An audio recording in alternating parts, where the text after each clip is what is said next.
too early. Because it's like, takes 10 seconds for everything to actually go live. So there's literally just me going like, yes, talking to myself, I see. Sorry. Just get reminded of, what was it? There was this, okay, so, you know, like the Rouge the Bat and stuff like that from, who is it? Sonic, that stuff. So there's one of them where it's like pissing by yourself, handsome. It's me by myself doing fucking housekeeping for the stream. Anyway, alright, yeah, we're gonna go back into more of the Minecraft stuff. I've been working hard on the farm. Yeah. I will note that I did... Okay. So to make things a little bit easier, I allowed it so that we could pull in a couple things from... Where the hell? Okay. Oh god, those look great. Man, she did really well. So if you don't understand, Potato has been wanting to get lanterns made and stuff like that. The problem is there's no lanterns in this edition of Minecraft. Why the hell is my goddamn network so bad? Is Steam fucking bowling? No? God damn it. Alright, anyway. It like dropped down to like 100 kilobytes and it's usually around like 2k kilobytes and all that. Anyway, so the basic idea was that Potato was wanting to get some lanterns made, but there is none in game, so she had to make custom ones with the chisel little bits and all that. And it's incredibly done, to be honest. And we also have, who is it? Potato Woman. Axel. Or Axolotl. Who made that. And then Axolotl's got a base way over here. Should actually go check on how that's going.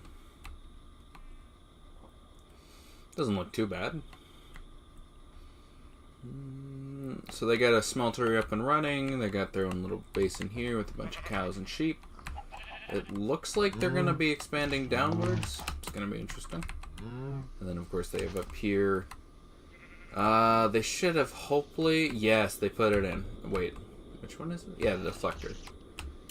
Basically, because of the tornadoes... I mean, you can hear it literally trying to form above her base. Because of that, it's a very good idea to have that. But anyway... just, yeah, right now, we got, yep, because that's out of the ground on there. Of course. 50% accuracy really does suck, to be honest. Anyway, so the basic idea is just that, we had a couple things that were cheated in via the, going into creative mode. There's nothing, well, they're a bit major, but they're also stuff that's intended to be surpassed, and that they will be the only instances of it. So, for starters, this nailer. I think we can create it pretty easily, so it's honestly not that much of a big deal. I did go ahead and we pulled some infinite batteries, but I don't know what the hell to put it in, just because. And then we have two of these, the creative energy core. Wait, what? Oh, I was going to say. I guess it was like, well, you technically have no energy left. And then over here, yeah, the other one. Just for the farm and all that. I did also, I mean, we have ability to make crystal chests and stuff like that, so it's not that big of a deal with that one. This one's an interesting one because it's probably entirely filled. Yep. That's why it's not wanting to do anything. And then I did upgrade this one as well. Just, oh my god! Okay, yeah, we need to start getting that all into a specific thing. But anyway, also I did technically, these are tier 5, but we already have tier 4 and all that bullshit. I don't really give too much of a shit. But otherwise, everything else is not cheated in, outside of 2 other things. I gave us all the, what is it, the 9x9 watering cans, so that way we don't have to worry about, well, the watering cans. But it's also just, oh yeah, basalt seeds. Okay, basalt is a very interesting one, because it's entirely, cosmetic. It's only intended to be used for building. There is no reason to actually have basalt in regards to our seed pool. Sounds incredibly fucking... That's interesting. Anyway, just the basic idea is just that Potato is wanting it so that she could make the base out of a decent darker tone block and all that. And then, other than that, this thing. Yeah, so the watering can, and then the Master Infusion crystal, which we could have made on our own, because all you have to do is just throw 5 of that, which we have enough essence stones to make one.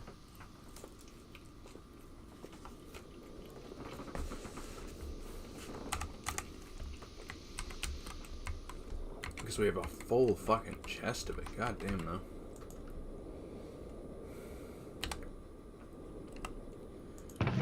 Like, seriously. I'm gonna actually have to, like, make a little chest for myself. Just so I can store all this stuff and then make it so I don't have to worry. It's just so much.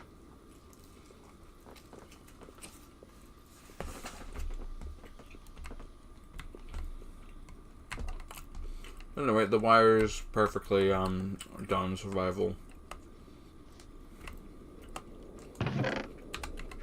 My main reasoning for it was just that it was so much. Like, seriously, like, it's just really problematic when you actually boil it down.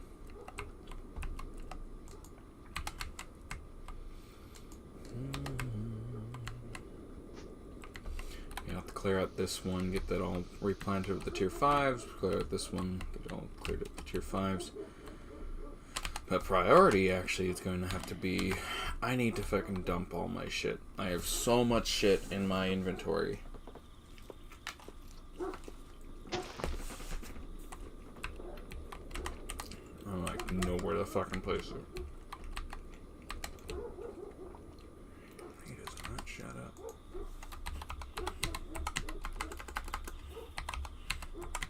I doubt anyone's gonna tune in.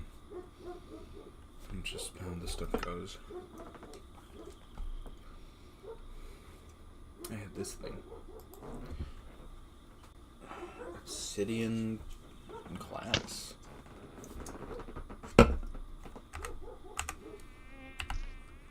Who the hell just shot me?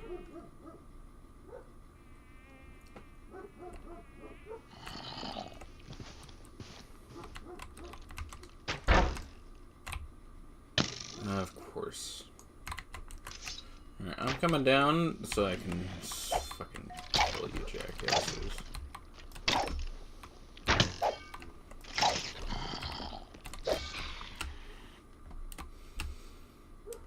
Anyway, back to what I was doing.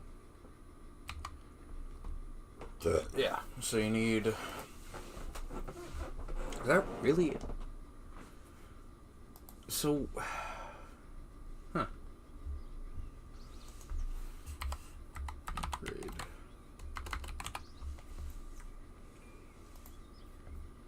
What does an obsidian chest have? There's probably the iron chest.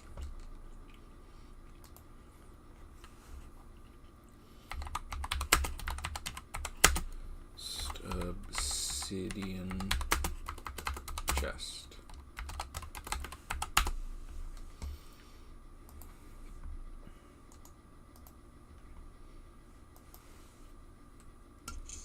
So is a diamond chest technically the same as a crystal chest and an obsidian chest?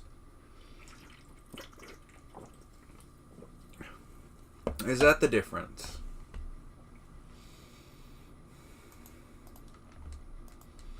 Iron chest, copper. Really love all these fucking ads. Alright, copper chest, it has 45 inventory slots.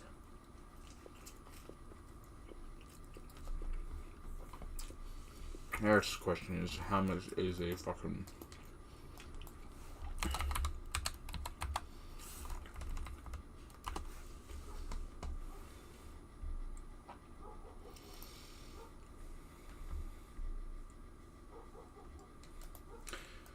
Okay.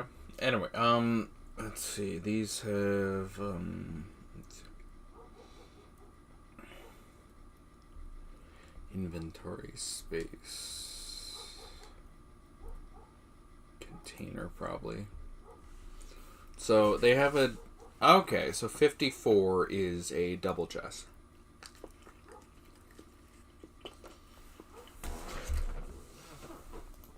So... An iron chest is a double chest. And copper is only 45 compared to 27, I think it was. Yeah, 27. And then an iron chest again goes up to there. Silver chest has 72 slots. Gold chest has 81 slots. Diamond chest is worth 2 double chests. So 108.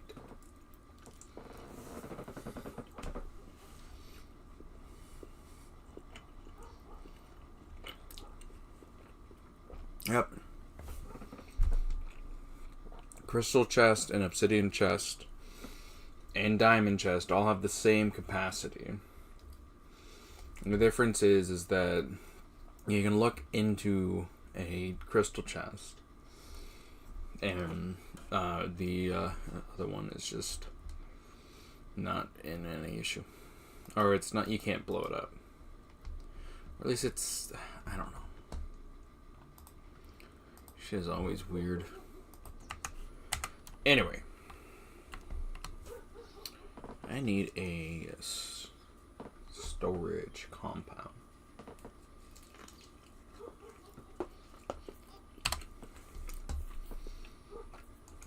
Which is what I was doing with the computer stuff.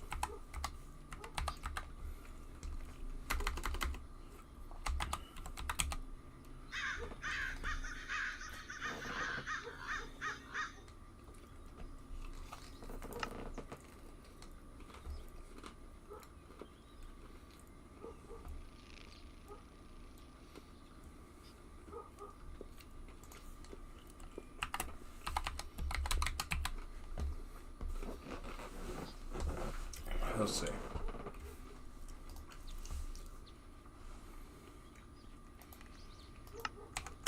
Yeah, that's right. We need just a bunch of quartz, which is kind of the fun aspect of why I made that.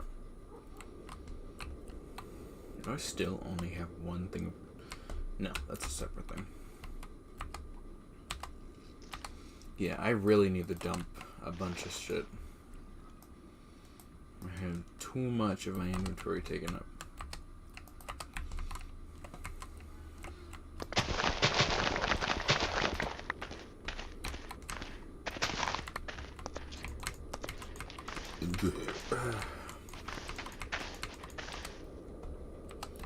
Alright, so I'm gonna pull some wood.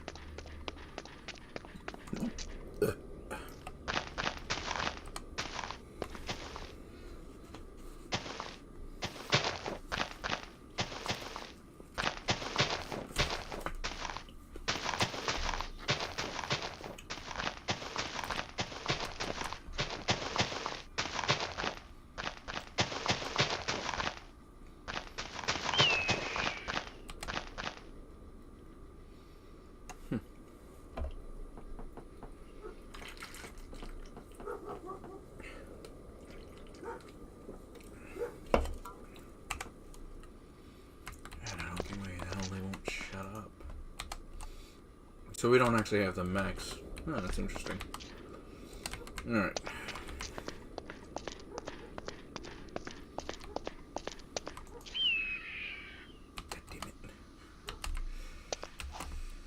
I have... okay.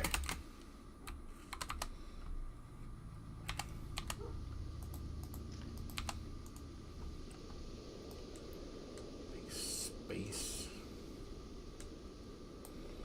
Okay. Wait.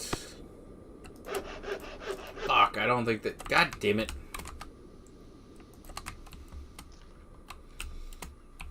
It's the fucking piece of lava.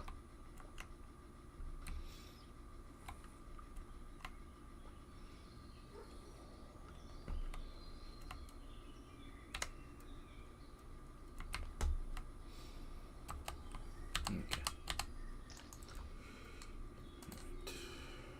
Boop. Boop. So I make everything new. What's the thought? I need to launch that.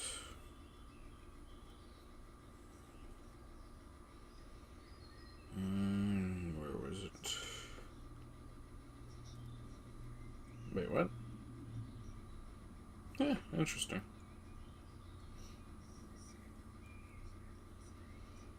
It is appreciated that those are willing to turn in and stuff like that.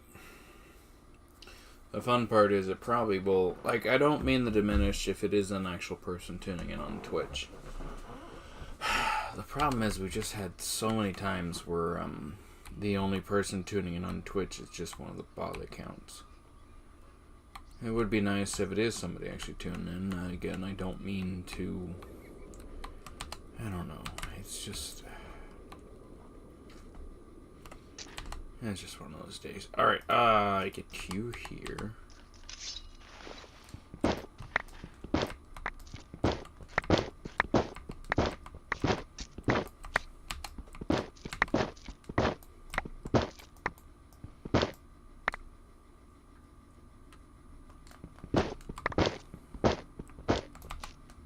We're going to ignore that for a hot second.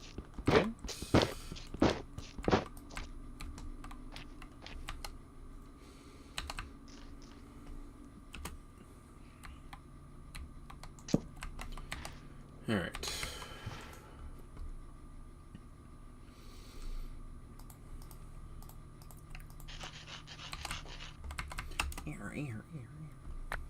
Sorry. What is it? The one Sonic thing? There we go.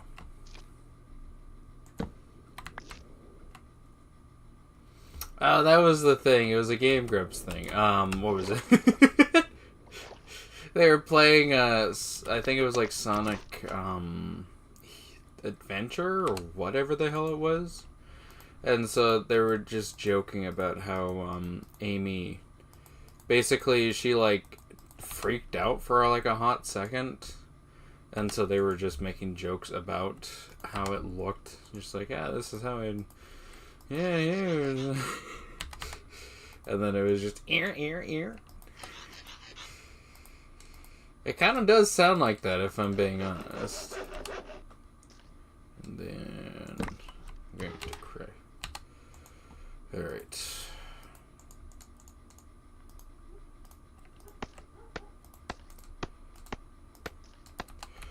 Make, like, multiple crafting stations just to hold whatever the hell I'm wanting to craft.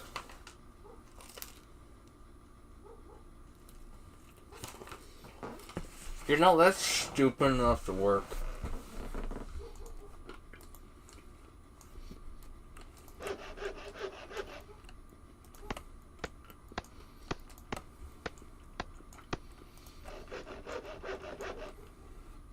It's kind of funny because, in normal Minecraft, this would be an absurdly stupid thing. But because they have the crafting stations and all that, it's like... You know what? Screw it. I can hold multiple things at once. And then if I end up going like, oh, well, I filled out 5 of these, I have 3 more.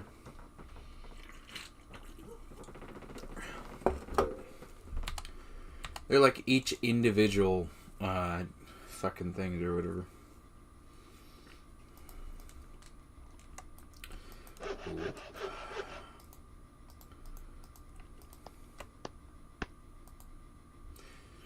Oh, wait, isn't...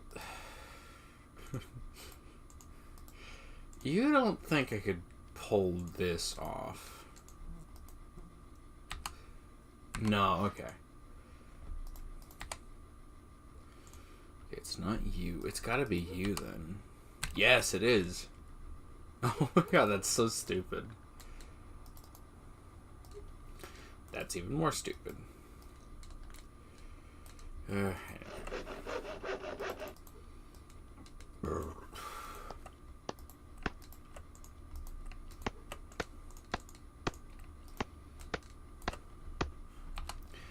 Alright, now... harvest. This is probably going to become an entire wall of just chests.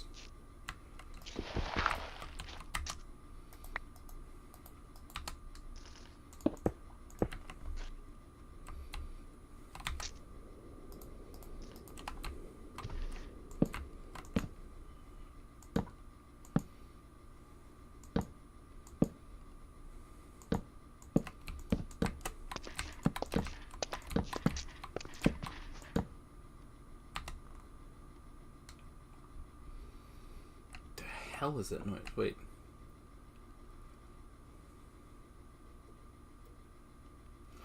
Oh!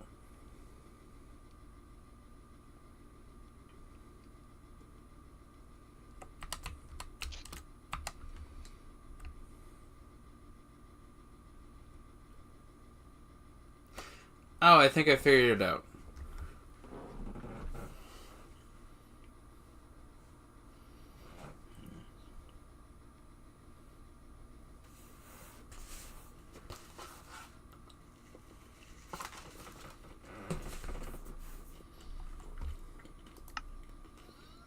Hey. Can you hear me? Can you hear me? I think I figured out why we don't take fall damage. You know, in Minecraft, the stuff? Yeah, I think we're wearing an armor that stops fall damage.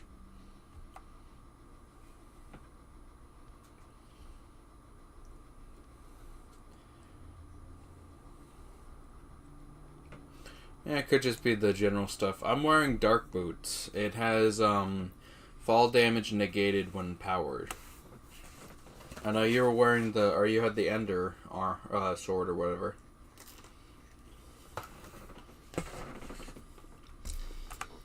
That was basically it. Sorry.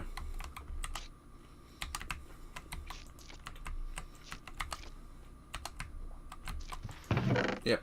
Alright, bye.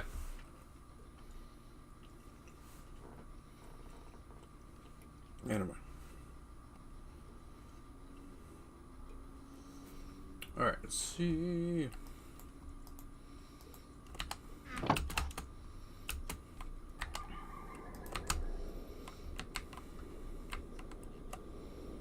No, that's... Well, no, I need coal.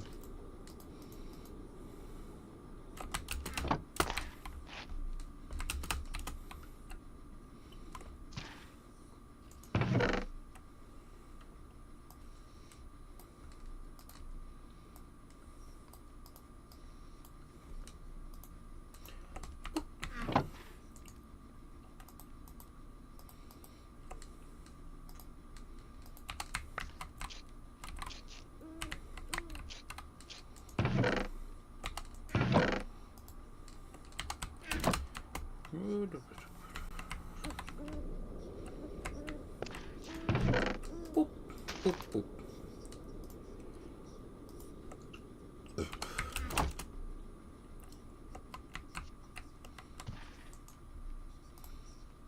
Boop, boop, boop. God damn.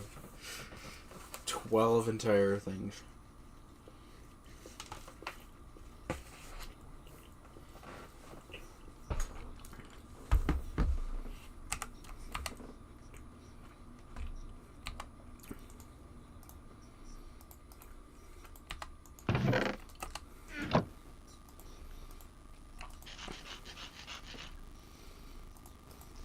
it does sound like that.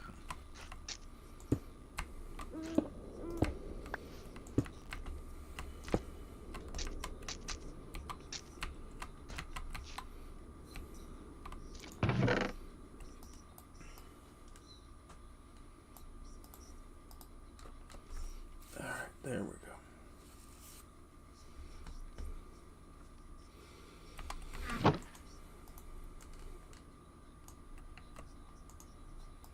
Oh, that's right.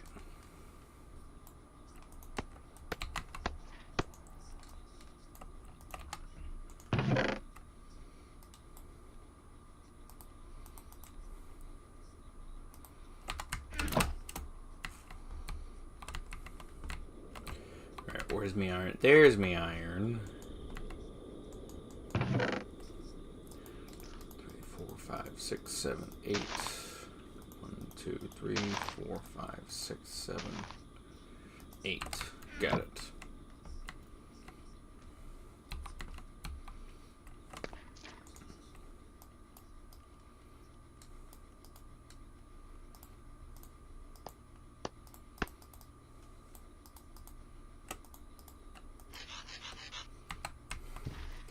The worst bit is I don't have... I have... Actually, whoa. I might be able to... 'cause how many of these do I need? I need 40.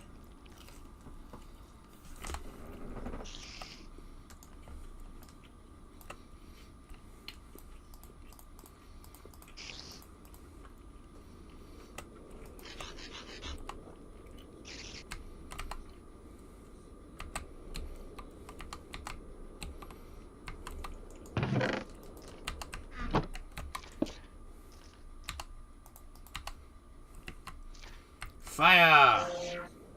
Oh god, that took a lot out of it.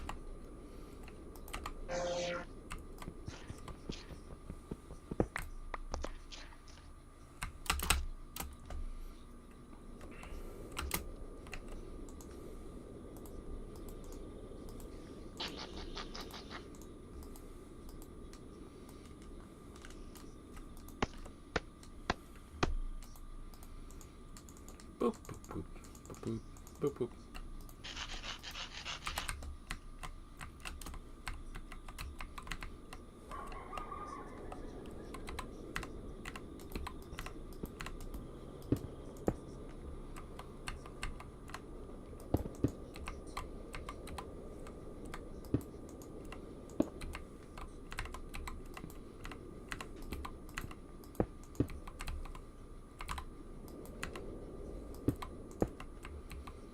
Yeah, we'll need to bring...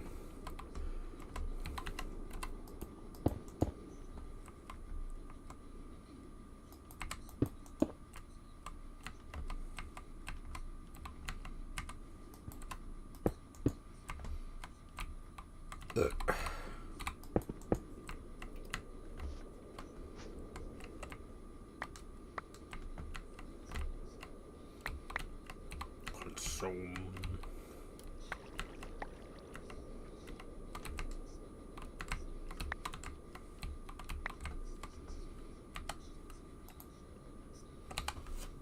Yeah, let's see.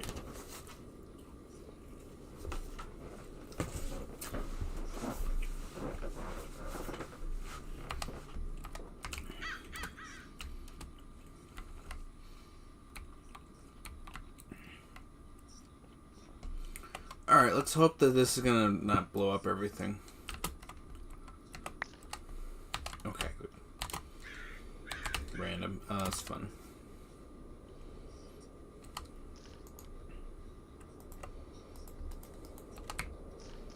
I hope...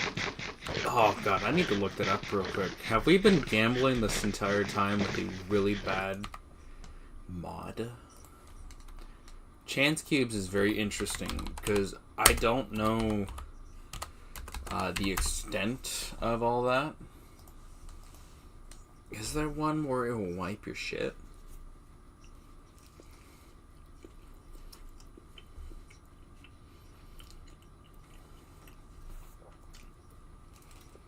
Renaming.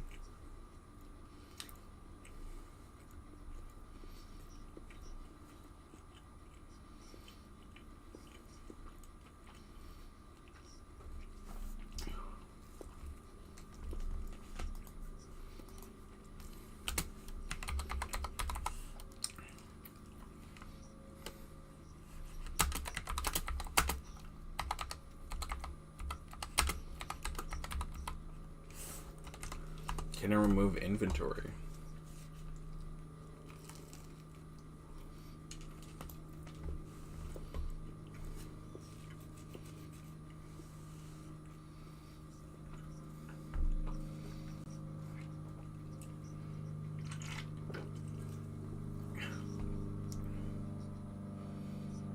Turn entirely go off like a nuclear bomb.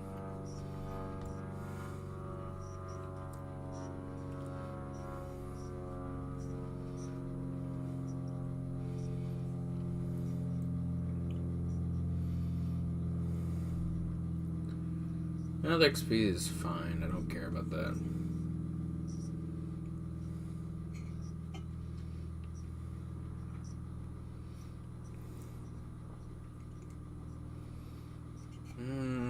Let's see.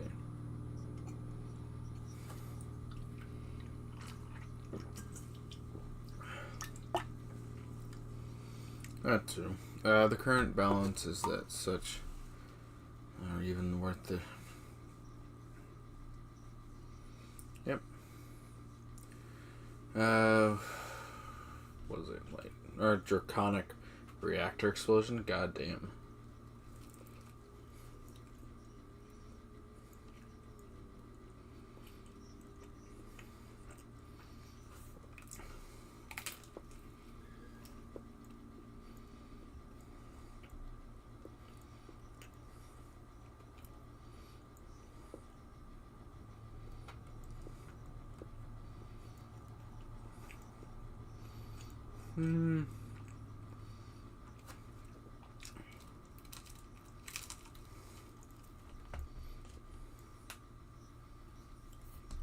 There's a dead bush bomb?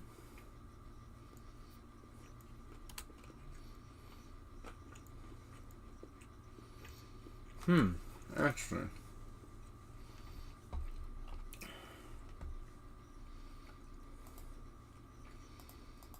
Okay, that's interesting. So there is technically a possibility that this could dump everything I have onto the ground and then fill my inventory with dead bushes. I'm not sure. And I don't want that thing.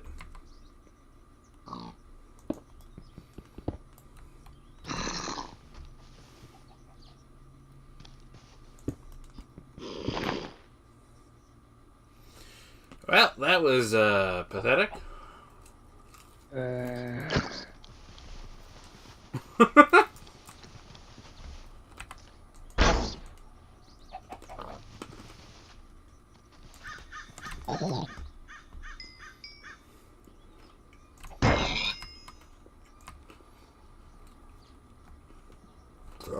Alright, nothing bad happened.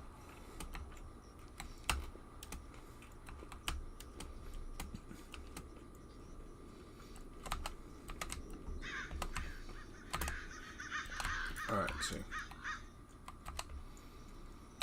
Yeah, we need to make aluminum seeds and a bunch of other seeds.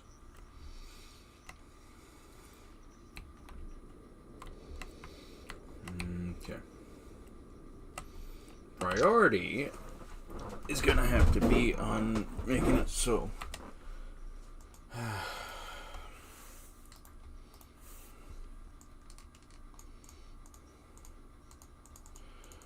Boop, boop, boop, boop, boop, boop, boop, boop. Okay.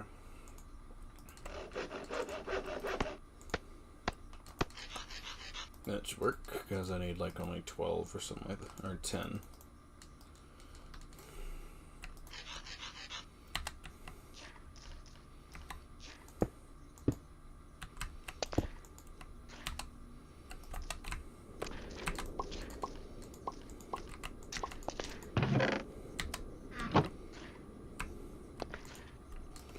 Okay, maybe we're not. How many we need? We need 8.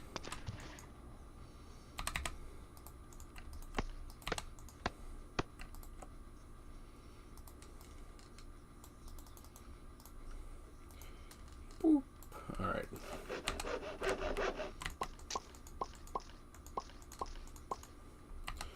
Then I need to upgrade all that to gold and then diamond.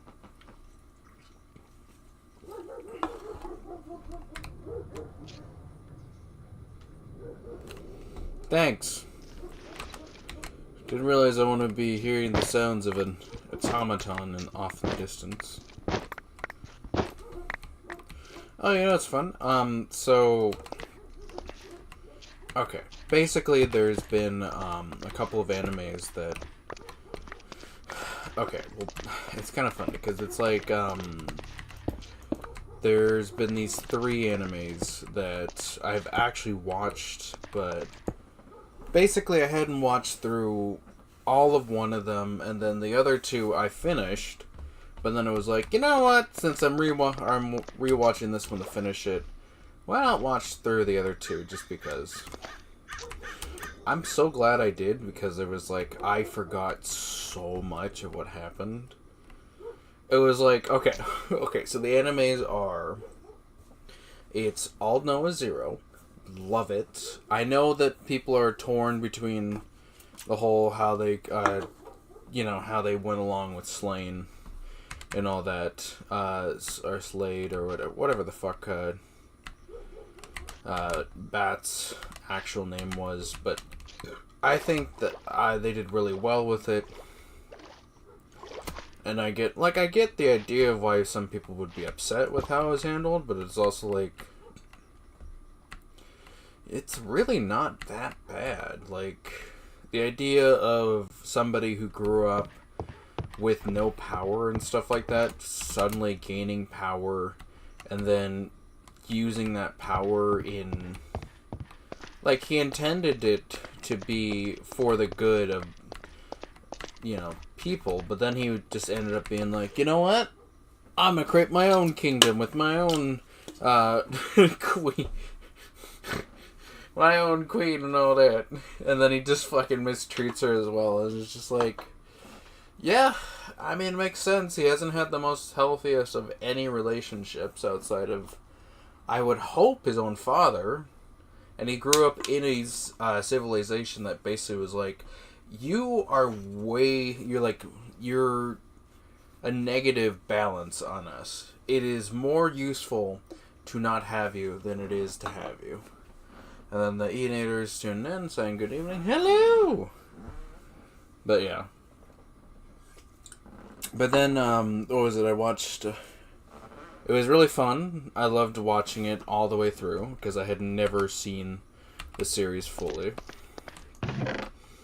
And then there was another one that I had been wanting to watch, or that I had watched all the way through. It's a very interesting one. I think it's called Azure Lane, but I'm not sure. And then the editors, I just got back from my choir concert, and I have another one, Tommy and Night, tomorrow night. That's good. It looks like you're taking after Doodle Bob, so that's good. What was the thing? It was, I was looking up what the hell...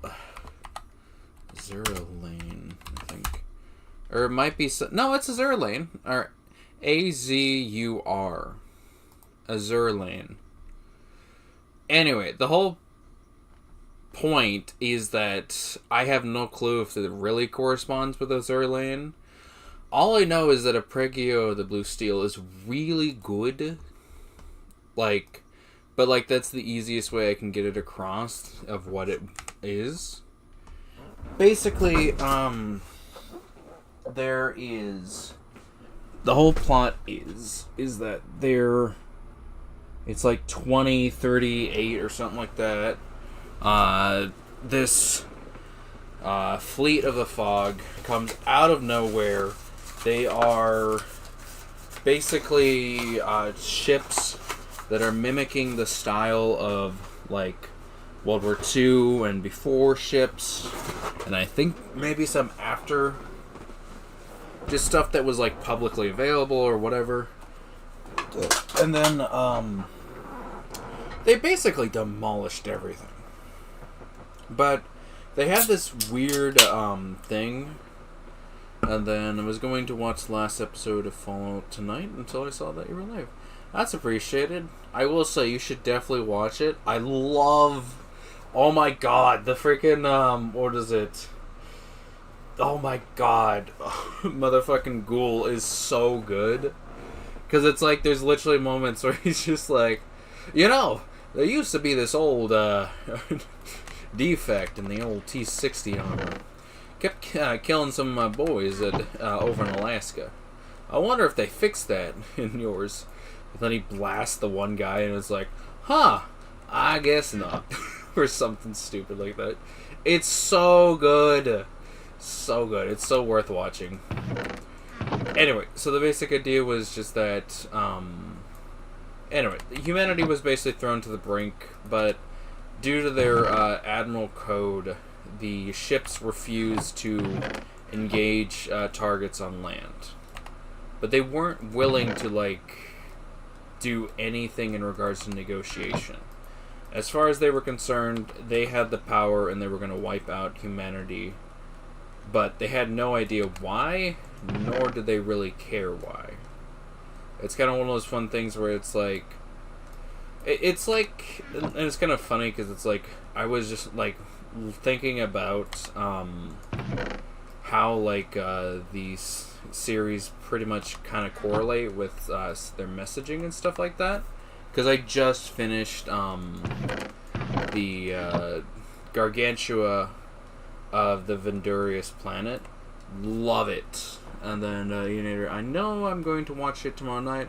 I'm doing the concert. The last episode was great. I can't wait for season 2. Yeah, I can't wait either. It's like, and it's funny because it's coming up soon. I think it's supposed to be out like next month or so. What is it? Fallout Show Season 2. So I put a P in season. It's set their release on December 17th. It's really good. The Fallout show and stuff like that. But anyway, like I said, the whole point is that I was like thinking about the shows I was watching, and I was like, okay, well, Apregio of the Blue Steel is a little bit different from the other ones, but it also still kind of correlates with the idea of it. Basically, in the ending of All Know Is Zero, and again, spoilers for all the series and blah blah blah. It's anime. If you're gonna tune into it, tune into it. If you aren't, you aren't. It's kind of one of those things. Anyway, the basic idea is that there is... It's like everything's coming to a head. Yeah, December 17th. Everything's coming to a head. Slain is going up against Inaho. And then the whole point is that fucking Empress... It's like Celine or whatever her name was again.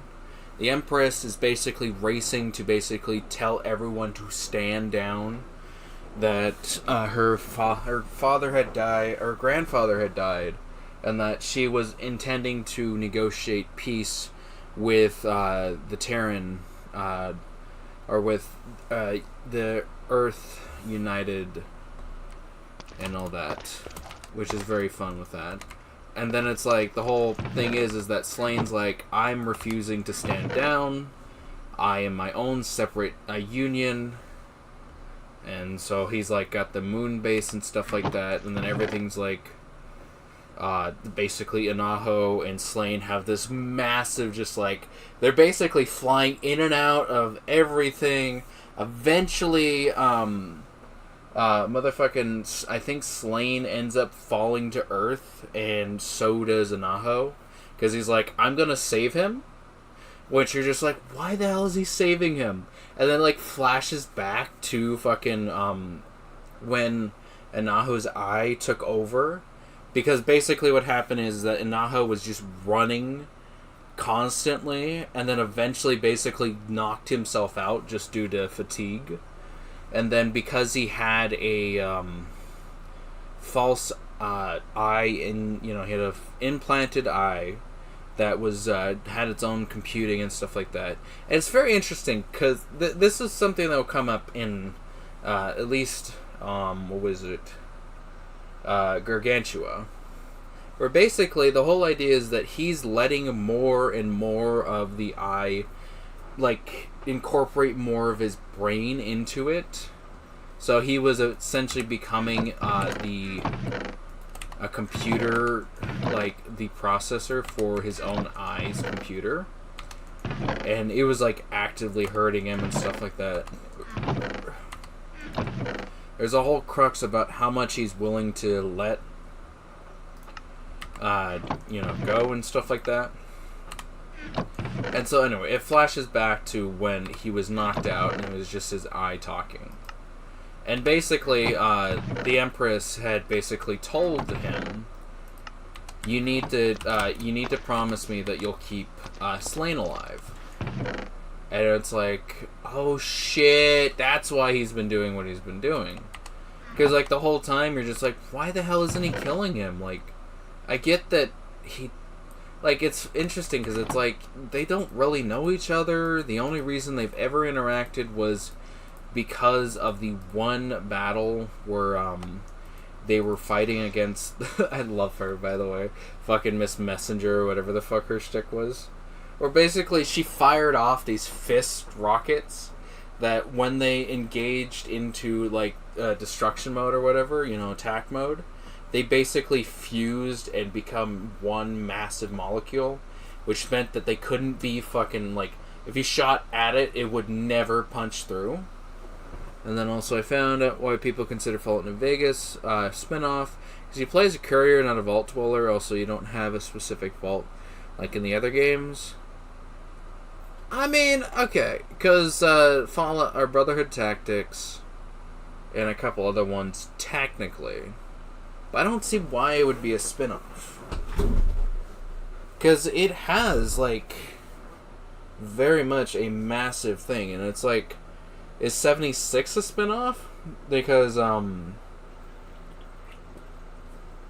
would have the most reason to be spin-off material. Or, I don't know. I don't care. But anyway, just the basic idea was that, it's like you find out, that, the Empress had Anaho, at least unconsciously, make a, deal with her, or, not a deal, made a promise with her that he would, keep Slain alive. And so then Slain, gets trapped, and he's just basically in a prison that, like, people will visit him, and that's the little shtick, is that we said that Anaho actually gave up his eye, because he already lost it to begin with, but he ended up giving it up so that everything could, because the war was over and stuff like that. There's no point in... There's no point in acting as if the war was not...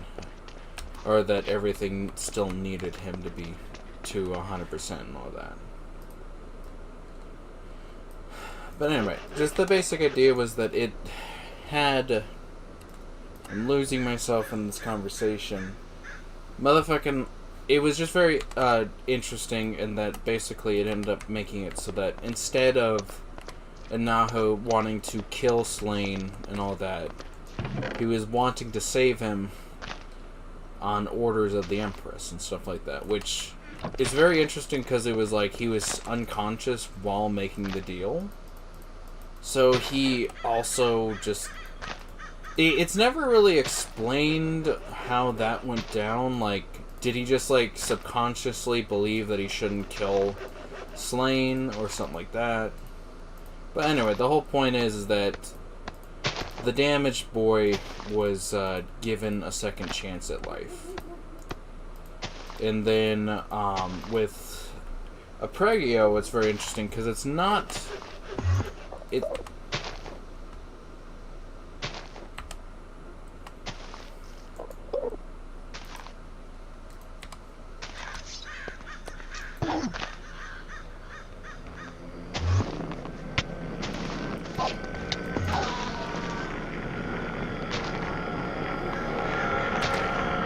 Motherfucker. Anyway, so the basic idea was just that the Preggy of the Blue Steel has a very different ending than compared to Old Noah. I mean, not expressly. It's kind of funny because the way that they did the whole communications comm thing was actually, like, it pretty much fits exactly the same as Ni no Kuni 2. Instead, it's not that it's the future child talking to his father. It's, again, spoilers for all that. But instead, it's motherfucking... Just, you know, they're in this weird place where they're just kind of just generally talking. But it looks pretty much identical to it. Like, what is it? Pregio? Whatever the fuck. No, it's a pregio. How the fuck do you say this? Is this even a word? A pregio is a musical technique. The individual notes are all played one after another, rather than all at the same time, creating a broken... Whoa, what the fuck? Huh. Anyway, how the fuck do you pronounce? Pronunciation. Arpeggio. Arpeggio. So it's the arpeggio of the blue steel.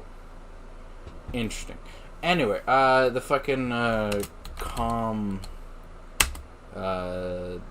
link or whatever. That was a very interesting is it joint? Okay, I need to find it. That was the worst bit. Ooh, that looks cool. I think it's interesting because it's like out. It's like I think Old Noah and Apregio is actually a very much more well known one, because I know Apregio had the what is it? The fucking sponsorship or whatever, or the cameo or whatever with World of Warships. So it's got a whole thing with that. What the fuck is it called? Chat.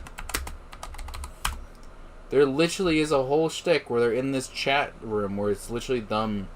Yeah, this thing. What the fuck is it called? Okay, well, let me fucking... I mean, Takeo is probably interested. Oh, no, there's another one right here. Anyway, let me, we're gonna have fun with this. Where are you? I think it's screen. Nope, that's what we have right now. Where is it? Do we need to have that? Nah, display. No, technically. Yeah, technically that works. No, shoot, that's why. It's a screen capture. I need to change it from there to the screen 1. Anyway, so the basic idea is that if we go over to here, yeah, so this whole thing is essentially their little chatting room and stuff like that. And then here's another shot of it. I have no clue what... Oh, no. Oh, that's right. Yeah, this was like while they were killing each other. Which is... it's just like fucking what? Killing each other? And yes, I see Takao over there. Or Takeo or whatever the fuck her name was. She's the one in Godzilla, which is kind of funny enough. But anyway, so the basic idea is that they have that little chat room, and then they have the the Ni no Kuni 2 chat room. God, it was like, it does not, I don't care. There's a whole fucking point where fucking his son talks with him in the past, or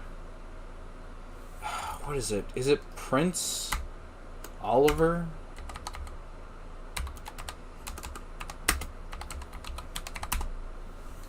No, not Oliver. What the fuck was his kid's name?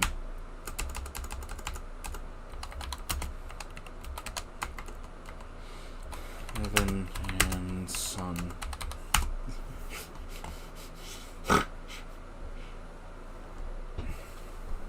That was also a fun thing where it's like, because Evan and fucking Tenny are both kids, and it's like, yeah, you have a son. And it's like, whoa.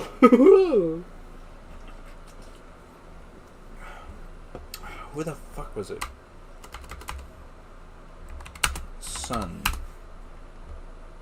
Oh, Ferdinand! That's right! Yeah, he's got an interesting name. Yeah, I'm in the fucking... I think there's one in, like, another one, but I'm just thinking of the tank or whatever. Where the fuck is it? It's, like, in between chapters. Dream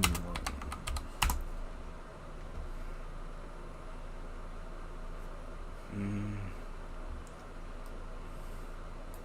Ferdinand talks with Evan. I'm pretty sure it's Tanny.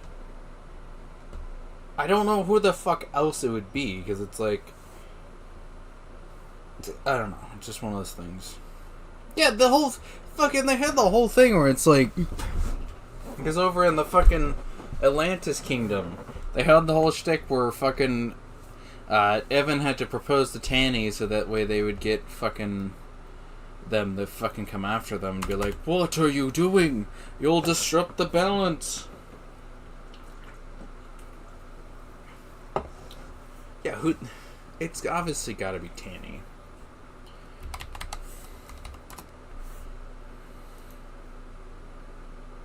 Yeah, who the fuck... It's gotta be Tanny, right?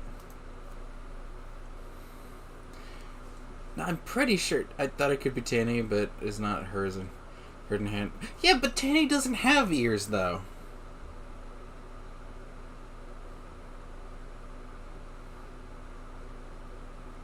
Oh.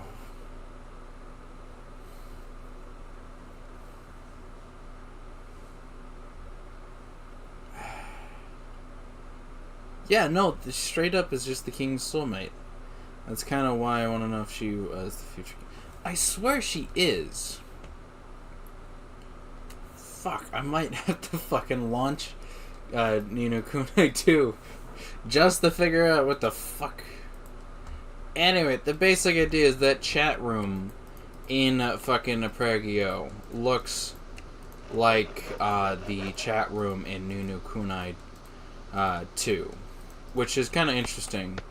But anyway, the whole idea is that the final battle between Iona and motherfucking Congo is very interesting, because the whole shtick is that Congo is basically, what was it?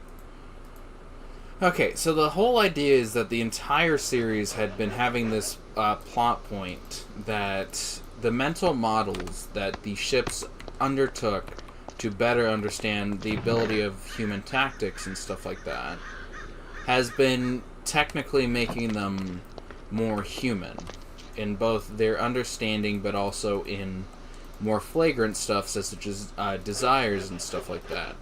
There's of course motherfucking Takao and motherfucking her whole shtick where she's like, oh my god, Iona has a captain and her captain allows her to do, or is able to help her do anything she needs to do. I need Iona's captain. And it's like this whole shtick where she's in love with, fucking, what's his face, and, motherfucking, it's kind of funny because it's like, there's also this shtick where, another ship, Haruna or whatever, they like, she got defeated and her, super, whatever the fuck, the gravity cannon took off her and put onto Iona. And it's like, it's a submarine having a fast battleship's cannon on her. It shouldn't work, but it works. But the whole shtick is that Iona, or Haruya, or whatever the fuck her name is actually madly in love with fucking Iona. It's like, she's like, I took a pounding from Iona, and that's when I realized how much I need her. It's just like, oh my god. And it's like, not good, because it's like, in this exact same episode, they have motherfucking, what is it, Takao, literally, she got knocked out like the episode before, and then she's like, because of the Aruga, she got brought into their,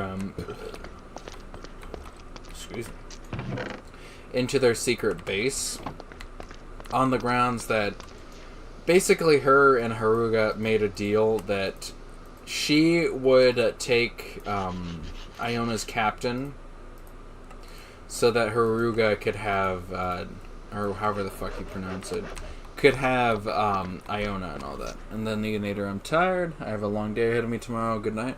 Yeah, hopefully the choir goes well.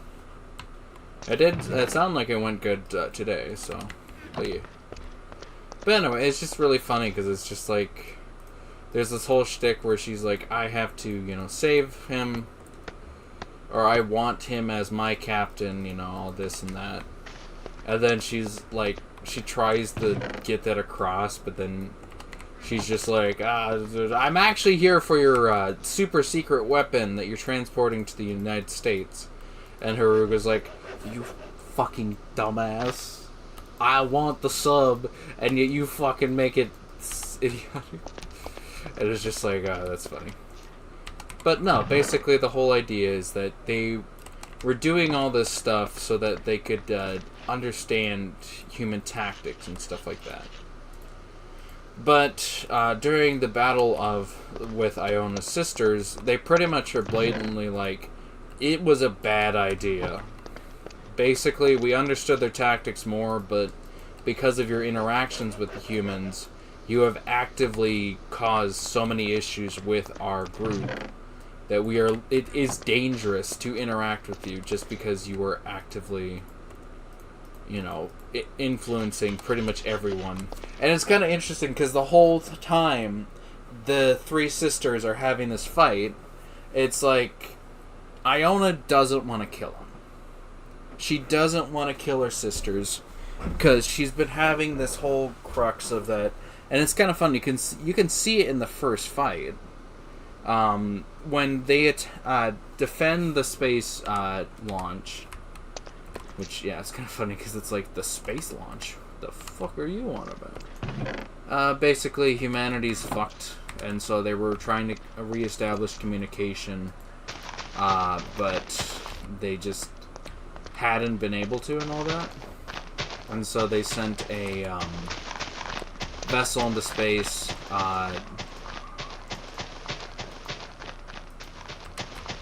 to try to reestablish communication around the world, but then it got, you know, knocked out.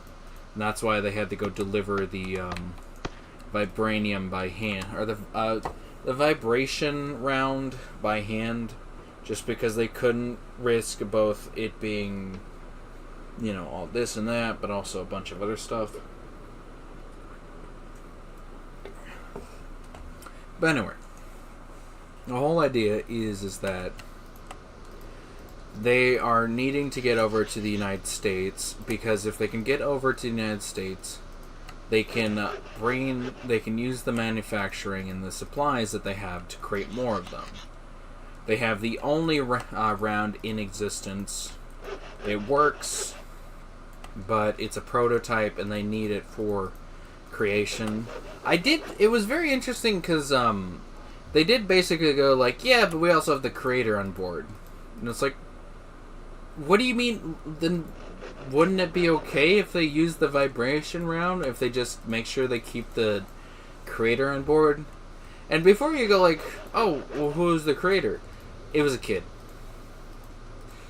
It's kind of really funny with that, where it's like, so another fun bit, which, again, they kind of play up the whole aspect that it's anime women and stuff like that, and so you should oogle them and all that.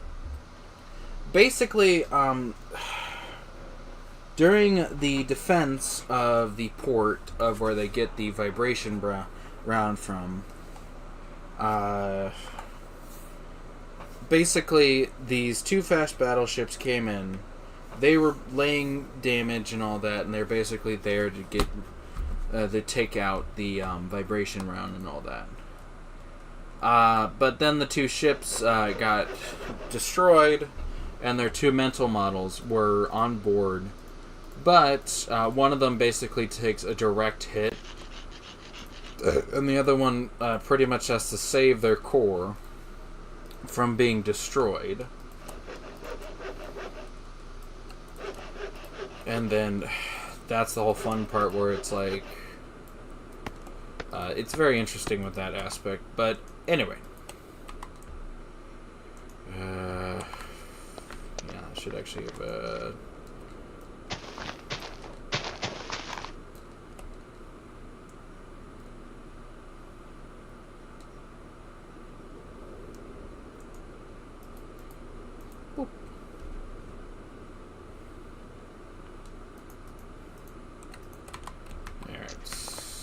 Do we have enough in here?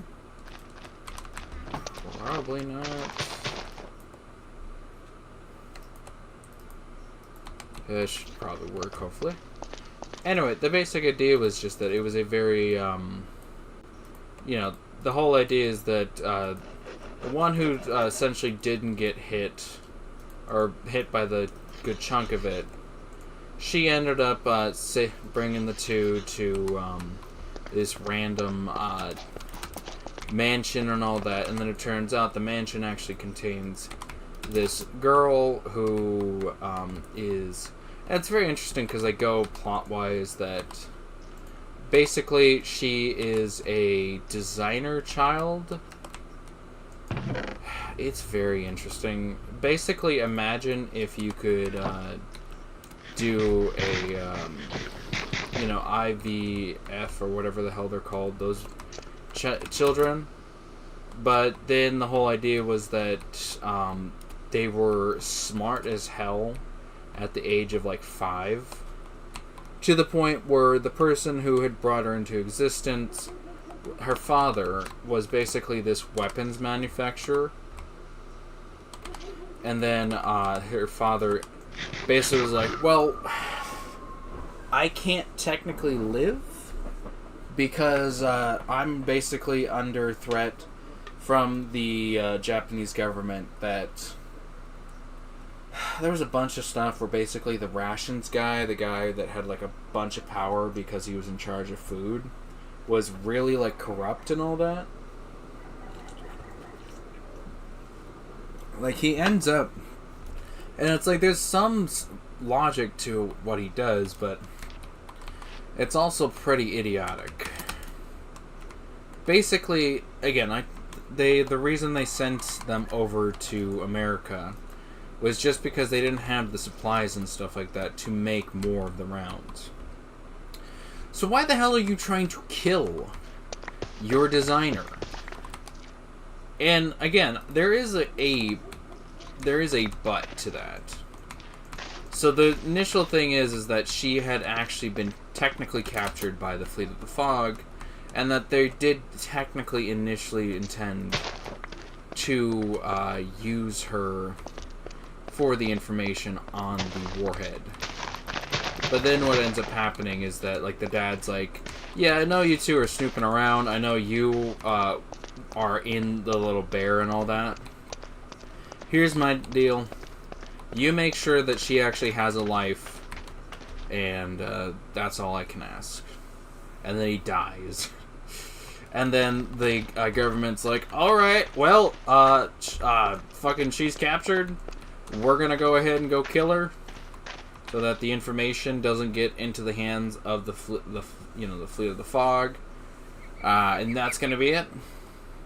And it's like, again, it makes sense in general theory, but it's also like, you idiots could at least just try to take her back. Why was it that your priority was to kill the child?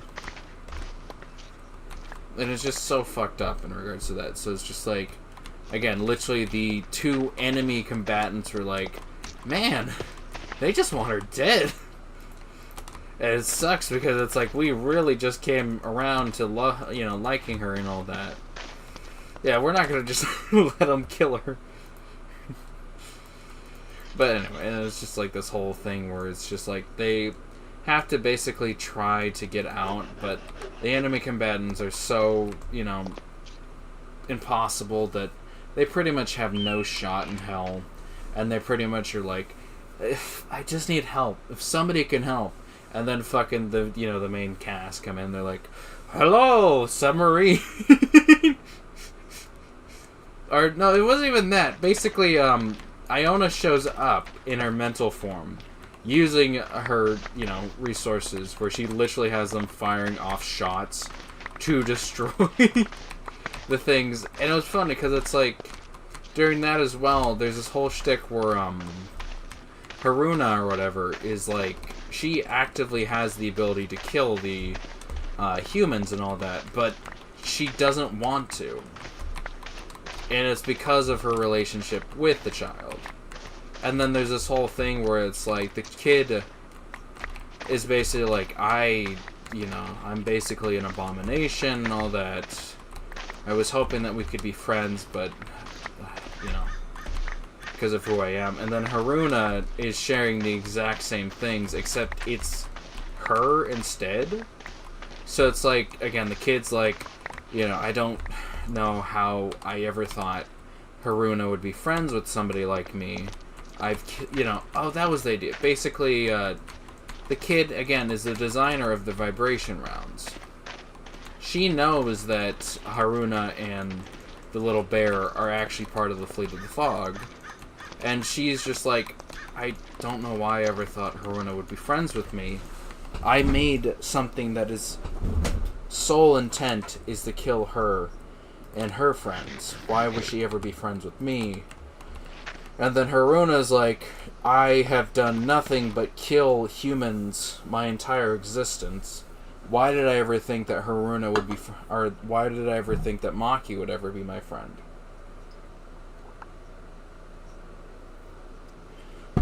And so it's this very, very, interesting dynamic of that both parties don't believe that they don't believe that they're worthy of having this connection, and ends up being technically this familial love and stuff like that.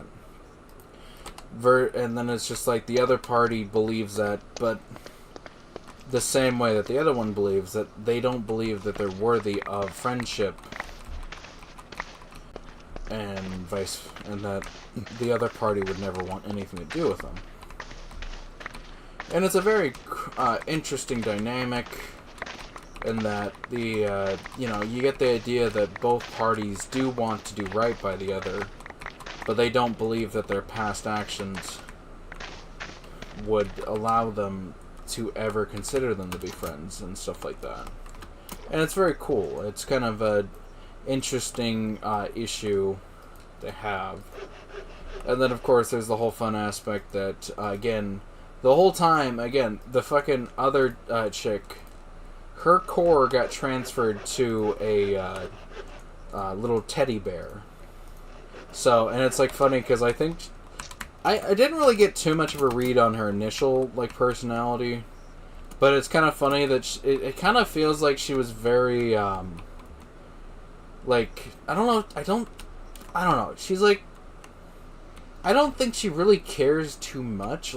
She cares that the fucking body that she ends up in, being in initially looks stupid and dumb. And then she completely, commits to it. They get back to the main base. Later on in the series, they literally, again, there's this whole shtick where Takao basically sacrifices her physical form so that Iona may rise again, because she gets sunk by her sisters, and then her and the captain are basically, well, technically both were technically dying. It's a very interesting aspect because Iona was basically told by the captain to do everything in her power to sustain ship functionality. And that included turning off life support and stuff like that. And she, the whole time, is just I understand that this is what the captain wants. I also understand that if the captain dies, I lose all purpose in this world. And you might be thinking, oh, that's a whole love thing. No, seriously, fucking... The whole shtick with Iona is that she received orders that she was supposed to find this one guy, and that she was supposed to be his ship. And that's it. There's nothing else that she was given. She's technically part of the fog, but she's not part of it because of that simple order. And I looked into it a little bit, and I still need to see if I can't find out where I can watch the movie. Apparently, motherfucking, I think it's either Yamato or the Musashi. Was it, Iona orders blue steel.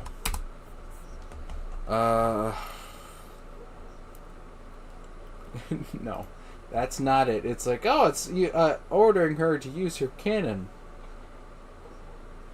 Let's see, following Chagaya Gunzo. Yeah, that's the captain's name, by the way. Let's see. Is this a motherfucking, Sorry, I'm watching, like, I'm looking at the wiki page, but there's also a fucking, ad? Oh, okay, it's a fucking stupid Bitcoin thing. Anyway, it was talking about odds, and I was like, is that literally AI? Or like an AI thing or whatever? Anyway, okay, let's see, as the earliest mental models has rendered her adept, highly adept at mimicking, anime. Oh, there's two movies and another thing, anime-wise. Is distinguished, holds the solely possession and the nomenclature that diverts from the ship. With as the sole entity possessing a single mental model with a nomenclature that diverges from the ship itself, holds the distinction of being the period of the series. Well, it's the initial it's capable of generating additional copies of herself, which are denoted by the numbers on their foreheads and frequently accompany Lori? Who the fuck is Lori? Anyway, this ability is also exhibited by the fog vessel Takao. Yeah, we've seen that. Anime, it's revealed, was stored in location akin to the Eggmatic, yeah, blah, blah, blah. Let's see. Notable for being the largest diesel-powered submarine, blah, blah, blah. She's a I-400 class submarine, by the way. As end of guest installation first depicts alongside another drawn for the Catan collection web. Oh, that's interesting. As the soul depicted employing warp. Yeah, we know that one, which is interesting.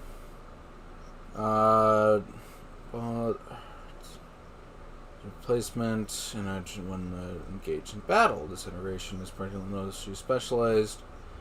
Okay, well, fucking, this wasn't what I was looking for. I was looking for who the fuck gave her orders. It was either Musashi or, motherfucking the other one. Nope, that's the exact one I just opened. Is it this one? Hyuga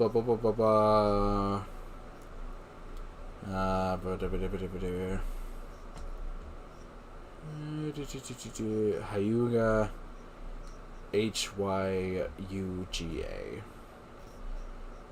Yes.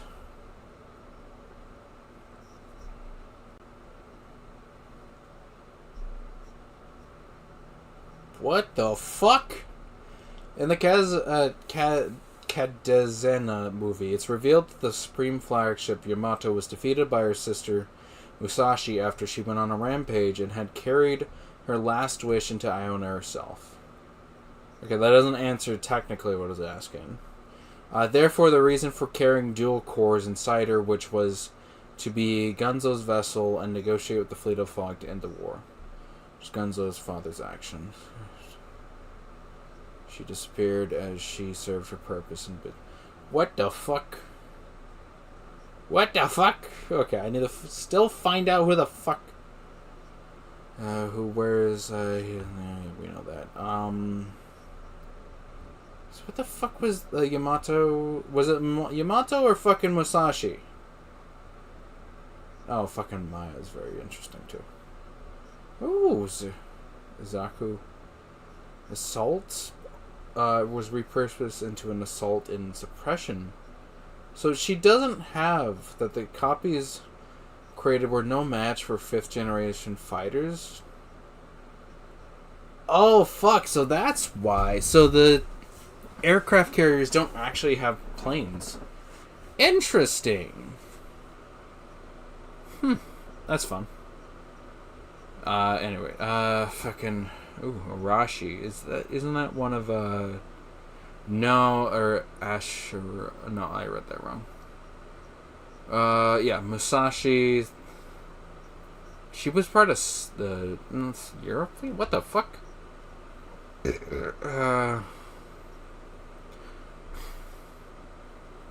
Initially, but after seeing the death of Shozo, she turned dark, ruthless, and violent, and begins attacking and destroying, even destroys her sister ship, Yamato.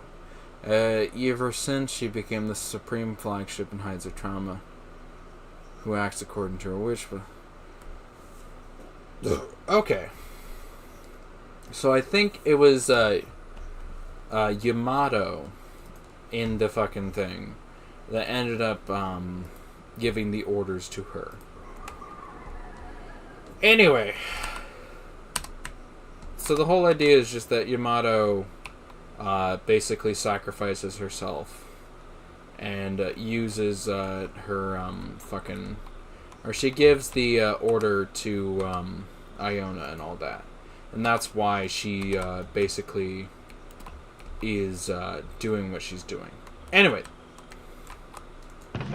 do I actually have the aluminum? I don't remember.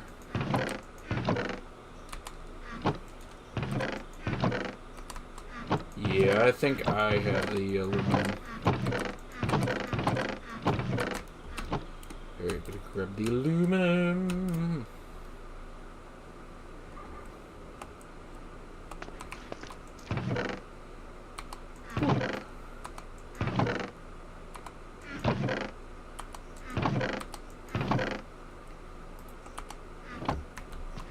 Alright, anyway.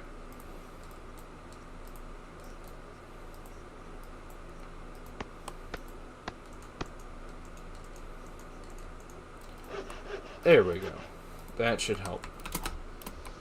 Well, basically, we need to connect all these things. But anyway, just the basic idea is that it's very, So anyway, the basic plot is that, again, there's been this whole issue of that the mental models have been working under the order of the Admiral Code and intending to basically kill off humanity. But they don't really have any reason to do so outside of that it's the code. And so there's this whole crux of that, yeah, they've been at war and all that with humanity, but they don't really know why, and it's actively becoming this whole thing of, do we need to be at war with humanity? They're already so fucking... Yeah, just a bunch of stuff, and then it's like they're being fucking... Well, no, okay, they don't really question why they're at war with humanity.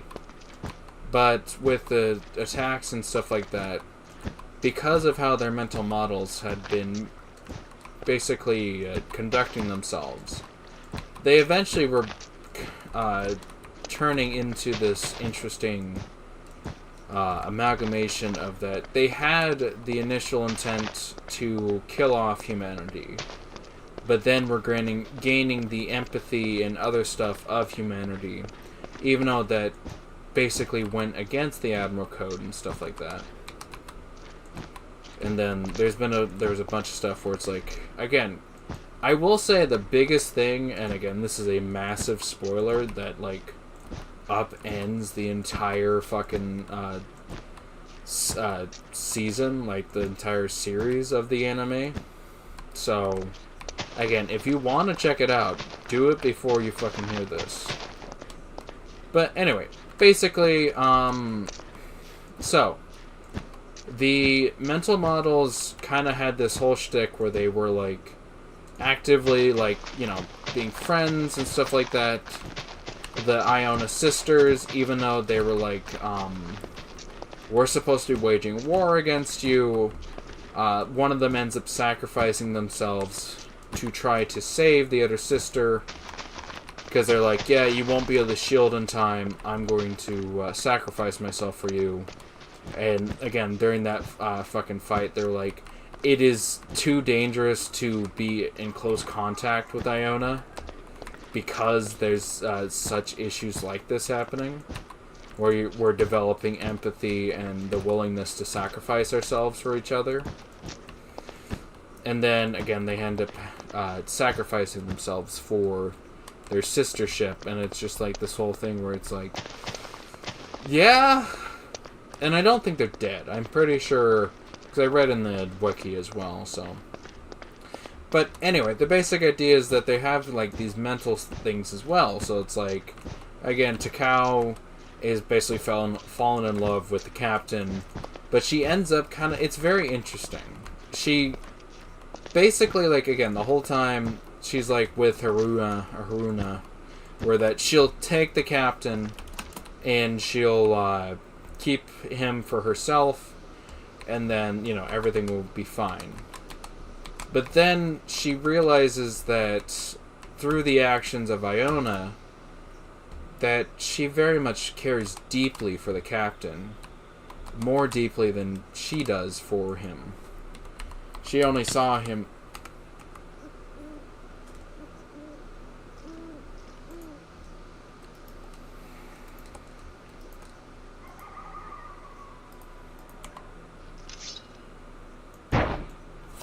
Going to fucking...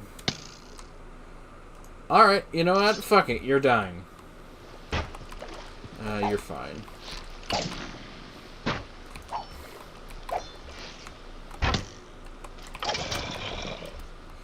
Fucking hate these skeletons.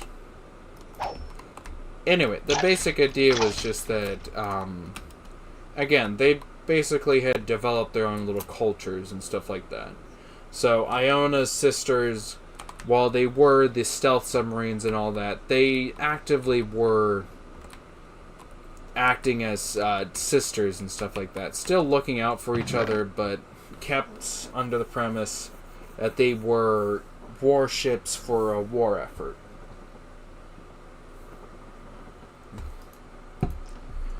But the problem is that I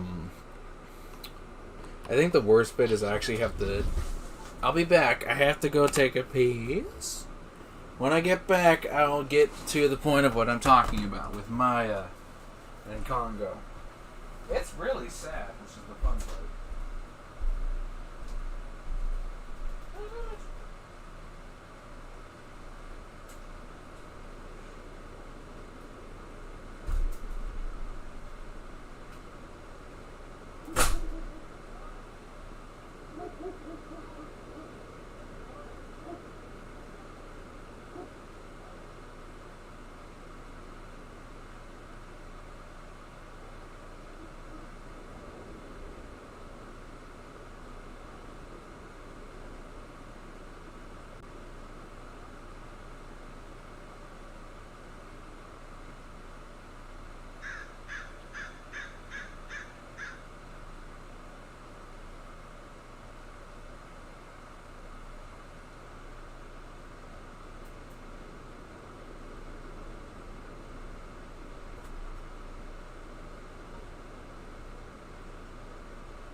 I'm back. Man, a lot more people tuned in while I was out there taking a piss. Anyway.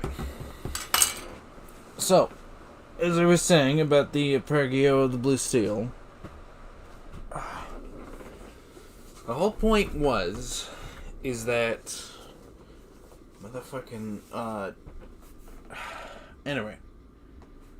They had the whole thing where they were just developing their own cliques and stuff like that. So, like, motherfucking, again, the sisters were with each other. Kirishima and Haruna were pretty fond of each other. And some other stuff. So, one of the biggest ones was that, Congo, the, flagship of the Japanese group, was very much like she had her ride or die girl of Maya, and like the whole time it's like, you know, even though everything was going on for everything else, she could always depend on Maya and stuff like that. It's like she might lose Kirishima or the other ones, but she didn't have to worry about Maya. Can you guess what happens? So it turns out that Maya didn't exist. Her ship never possessed never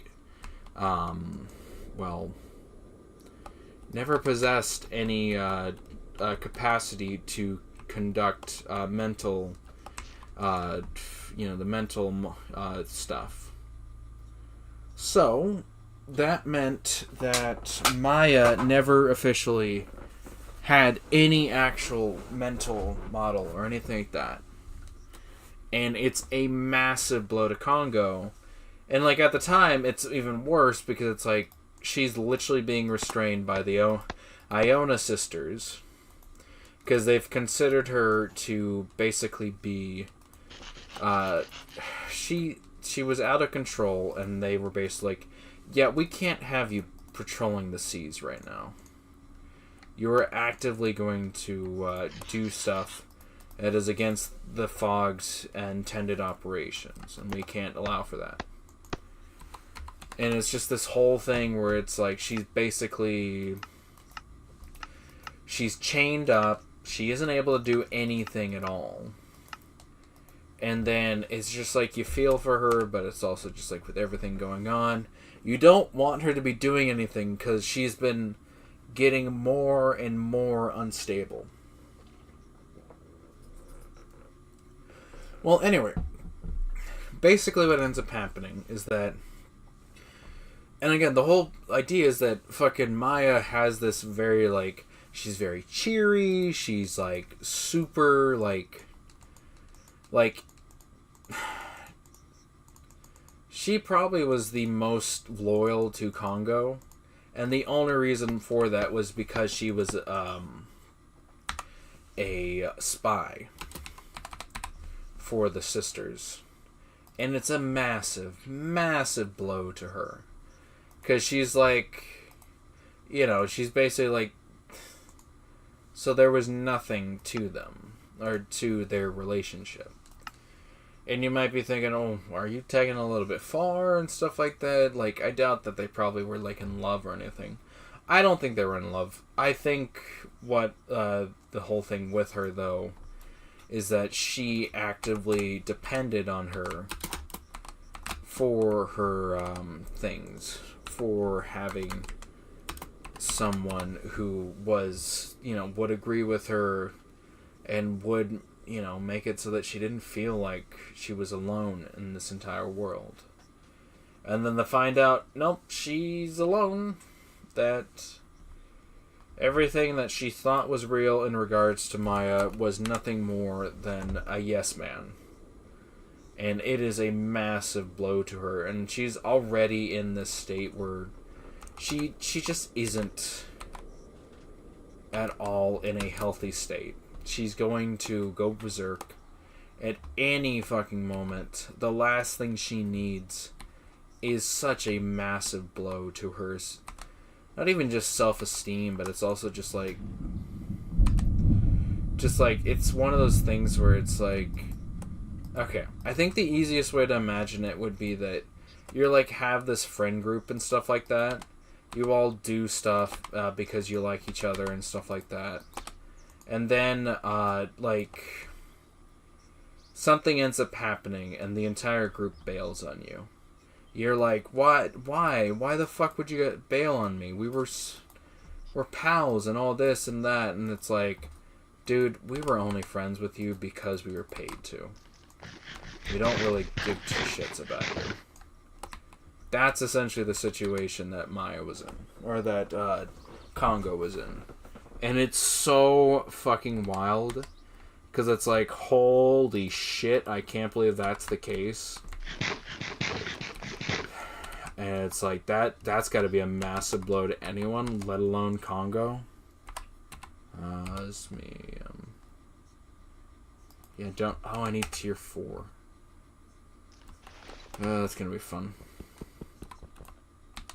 The fuck? What? God damn it! How can you fucking do this to me?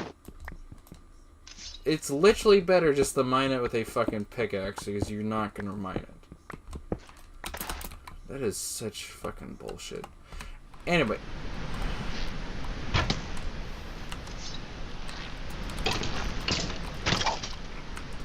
Fuck off.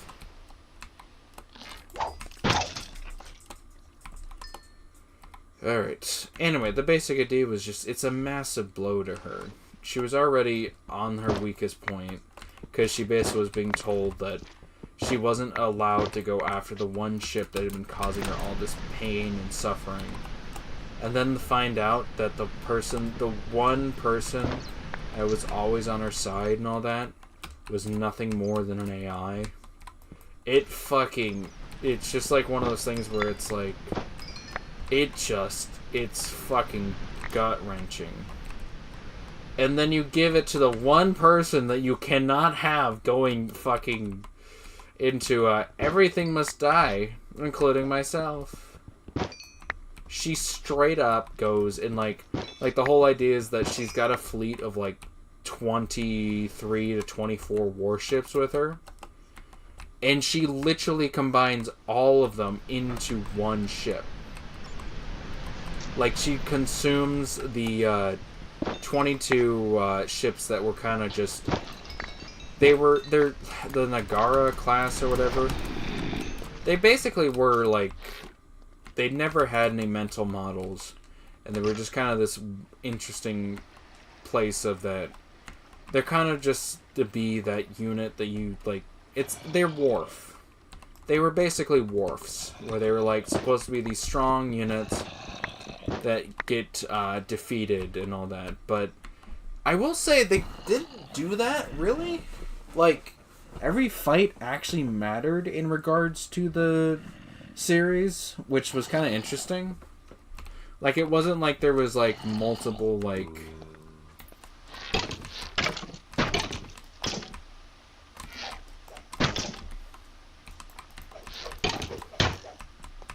I fucking hate you skeletons.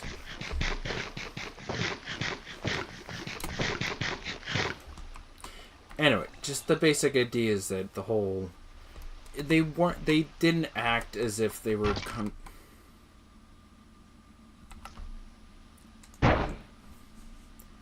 You fuckwits.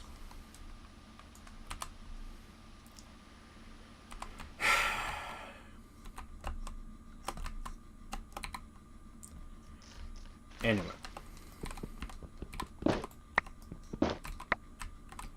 Sorry. Just those fuckwits keep pissing me off. Pfft, okay.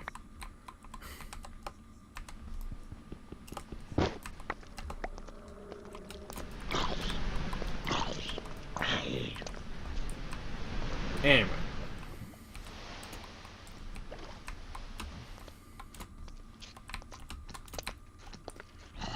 Anyway, the basic idea was just that it was a massive blow, and it makes sense why she would turn and all that into just this unstoppable killing machine.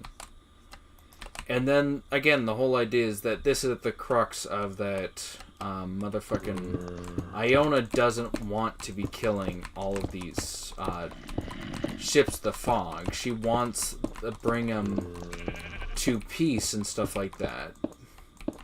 Because it's like they've been able to actively interact with humans and stuff like that without having to fight. But it's also just like, you know, there's a bunch of stuff with it where it's just like, anyway. But it's just like, it's a massive thing, and it's like they're ending up, you know, facing off against this threat that, like, it's very interesting because it's like, she's got this, like, souped up, like, gravity cannon, and it's like one of the gravity cannons can really fuck up a ship. It's like, the fast battleships are fine, somewhat. They can take 1 or 2 shots at most. But they still get fucked up, because they have the processing power to handle it. Well, there are 24 ships in tandem. And it's not like this fucking, like, oh, it's just this mega ship, right? No, it's like every other ship has been this warship that's, like, human, but turned into a fog ship and all that. Fucking Congo comes in, and she's not even a ship. She is a amalgamation of this massive, like, fucking, like imagine a cannon, like one of those, like, old-fashioned, like, the cannons from, like, Balloon Tower Defense and stuff like that. And she's got her ship in the middle of that to direct the attack. And it's just, it's so... God, he does not shut up. Anyway, it's just, it's this, like, fucking... And then it's, like, shown that, like, she can't even sustain the attacks. Like, every time she fires, she ends up losing one of the ships that she was using. And it's like, you're just like, oh my god, fucking, she's fucked. She is actively going to try to fight until the bitter end. And it's sad. It's just like, because it's like both, because our characters are like, well, we're going to try to survive and all this. But then fucking, it's also like, she's just so lost. Like, everything that's happened to her and all that, it makes sense that she straight up just loses it. That everything she worked for was all for bullshit. 1, 2, 3, 4, 6, 7, 8. That everything that she thought she fought for was nothing more than lies and bullshit and all that. And she's just so gone. And it's really, you know, it's a really cool, like, fucking dichotomy of, like, well, Iona wasn't able to save her sisters, but she's gonna try damn well to save fucking Congo. And she ends up doing that. It's actually a really cool thing where it's like, she's like, I don't want to lose another ship today. And it's pretty much, she ends up getting up there. They have this whole mental fight. And pretty much it's just like, fucking Congo is broken. She lost the one person that she thought cared about her. And she's just, you know, fucking broken. She doesn't know, she doesn't have anything because she's completely forsaken the Admiral Code. And then on top of that, there's just so much that has transpired that it's just like, she straight up is just fucking like... And it's really cool because, like, they open up, like, the whole fight. It's like they finally cross the threshold to get over to the Americans and stuff like that. They're like, yeah, all we gotta do is get to Hawaii and hopefully that there's a base still there. And if there is, we can connect to them, get refueled and restocked, and then bring supplies over and all that. And then they get over to the fucking thing and it's like, oh shit, you know, we're detecting a USS or USS Indianapolis, USS Wisconsin, and all these other ships, and they're just like, how the fuck are we gonna do this? You know, is this the end of the road and all this?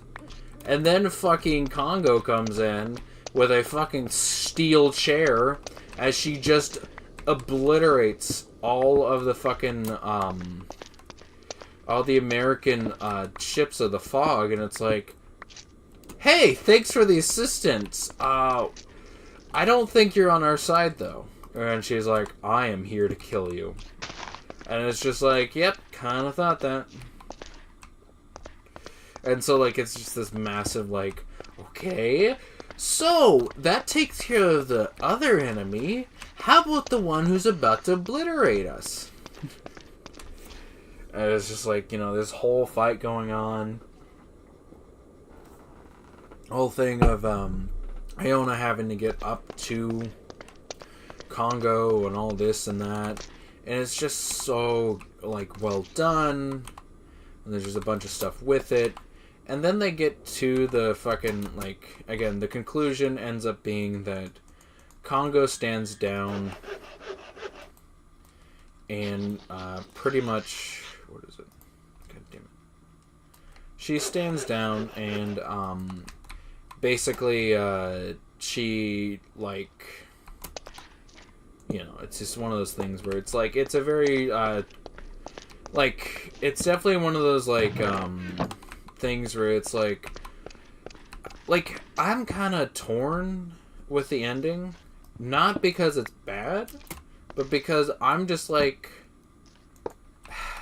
I mean, I don't know. Like, I feel that it fits thematically, that Congo was saved and that she's still alive and stuff like that. And that there is a very much a crux of that they killed Iona's sisters. Let's see. Oh, that's fun. So what the fuck? Do I really need to have them all do like this? It's just so I can actually reach the damn chest. Yeah, I guess so. Anyway, it's just one of those things where it's just like, I feel like the thematics of it works, but I also personally think that I wouldn't mind if Congo had died. I mean, the way that they kind of have it be, I don't think any of the ships technically died, they just don't have enough nanomaterial to fucking, you know, come back at full strength. That's kind of what I got out of the end of the series, was the battles essentially were a moot point outside of just general survival for the ships. And what I mean is, basically, you know how I said that one of the cores got hit by the other ship's gravity cannon, and the whole shtick is that she almost died in the initial blast and stuff like that. Yeah, that very much is the case, but it's just like, I mean, there's definitely, like, it's interesting. It feels like the entire time the crew of Iona and all that do actually have high stakes, but that the enemy doesn't. It's very weird. Like, I think the easiest way to get it across is that it's, and maybe that's the fun part of that, it gets across that it is really a endless battle for humans and stuff like that. That as long as they have the nanomaterials, that the Fleet of the Fog was basically invincible and would never be able to be destroyed, and would have to come to a, if humanity were to live in a world with the Fog, it would have to be through this weird dynamic of that, all this and that. But it also brings up the aspect of how many ships have they destroyed and stuff like that, where it doesn't really matter, and how many of them... Because there's also this weird aspect where it's like, any of the ships with the mental models, all they had to do was reproduce them in regards to their physical ships, as well as their mental models. But The ones that never received a mental model, they were basically just dead. So the dwarfed enemies, they were all killed, and there is no like, oh, you know, it's fine. Their mental models and all that didn't receive too much damage. It's just no, they're dead. There's no real coming back from them or for them. They just straight up are dead. And it's just one of those things where it's just like, it's very weird because you kind of get this general shtick of the cannon fodder died, but also was there any stakes for the enemies and stuff like that? And I don't know. It's kind of one of those things where I know Alnoa does it a lot better, where it's like there really isn't cannon fodder enemies. There is a bunch of enemies that you get, like even brief interactions with them is really like decent and stuff like that. Like again, I know fucking one of the guys just entirely because of his stupid gimmick of blade drawn, and he had like 3 scenes. He had 2 of them in the mech, and then he had one where he was conversing with fucking Bat, where he was going like, fucking my beetle got fucking damaged by some worthless Terran. I don't care if the war has been put on hold. I'm going to kill this man. That's the plot. That's like the whole shtick with that, where it's like, it is really cool with that because they made him feel like he is a character and he isn't just like some nameless thug or whatever. He's part of the Martian allegiance and stuff like that, but he also feels like he would be somebody who would not care if it was ended up being a falsehood that they went to war and stuff like that. And there's a bunch of stuff with that where it feels really fluid and stuff like that in regards to its story. But that there was also stakes. It's like, if a landing castle went down, yeah, there's 37 of them, but that's 36 now. There's a feasible number to understand what essentially would have to be one of the ways that they could win the war. But with the Pregio, it's just like, yeah, I guess they really don't have a chance except for just convincing him to not wage war on humanity. Like, what was the fucking plan otherwise? Because it's like they were genuinely fucked. Like, I guess the thought would be, how would they be, like, were they supplied with a limited amount of nanomaterials, and that would be the whole shtick with that? Or is it just that they can create nanomaterials by terraforming the planet, or just taking the materials of the planet and turning it into it? And then what's the point to fucking, again, such long struggle? Is it really just that they actively refuse to engage based on their own commands, or is it just fucking... You know what I mean? It's just one of those things where it's like, it's not expressly bad, but it makes it so that the deaths and stuff like that feel... I don't know. It feels weird. It feels like there were so many deaths that didn't need to happen, and there were so many other things that happened that fucking just become moot or whatever.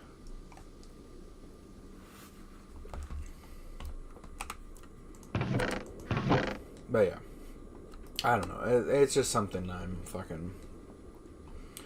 It's also probably technically because I would have preferred, just not thematically, but for an entirely separate reason, that technically Congo would have died.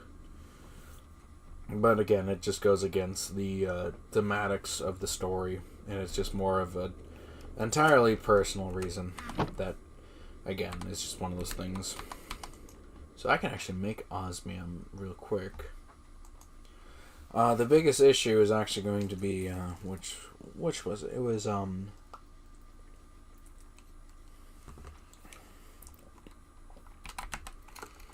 Let's see. It was another 5. I put a 5. Did I put on number lock? Okay, he does not shut up. I will note I don't have a problem with dogs. But it's just one of those things where it's just like you get fucking something that's constantly going on. And the worst bit is fucking some of his shit he's doing entirely because he hears me. So it's not like it's how the fuck aren't you working? What? What the fuck? Wait. No, it works.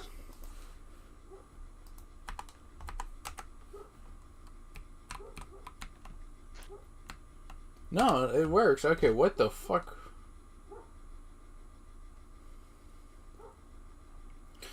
Anyway, it's annoying because it's just like he keeps fucking barking specifically at me. It's kind of one of those things where how do you not take it as fucking personal? If every time I leave the damn trailer, he starts barking his fucking head off, and every time I make a noise in the trailer and he starts immediately barking, how is that not to be conveyed as it is personal? I know, he's a fucking dog and all that, but it's just, it gets to you, you know?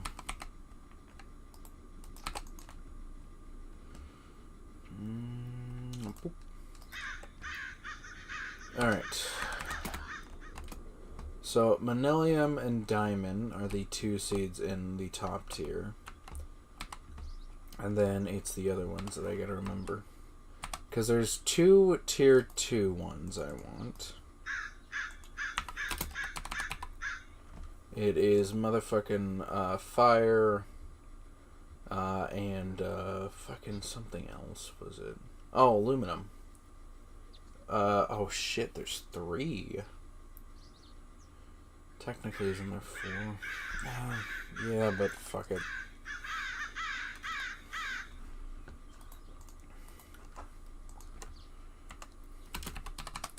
Is there any tier 3 seeds I wanted? I think we've been fine in actually making all the shit I need for tier 3. Like, there's definitely a oh, that's not even redstone. That's redstone. But yeah, tier 3 would be good.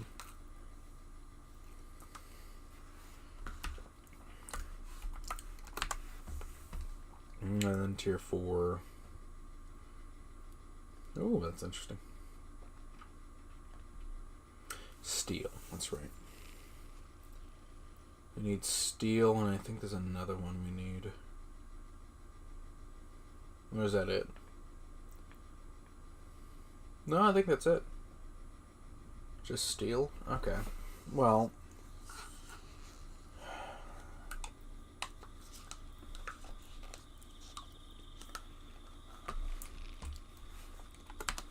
Was there a tier 3? Yeah, redstone. Was that it? Yes, I think so. Unless it was like... No, I think that was it. Okay, we need 1 tier 3. Like 4 tier 4s. Because we need...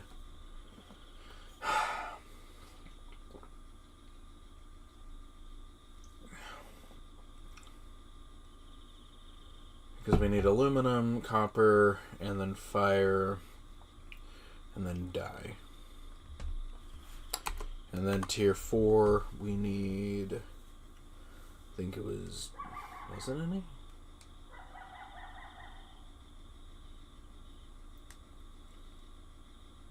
Yeah, steel, sorry. Okay, so we need 1 tier 4. We need 4 of the tier 2s.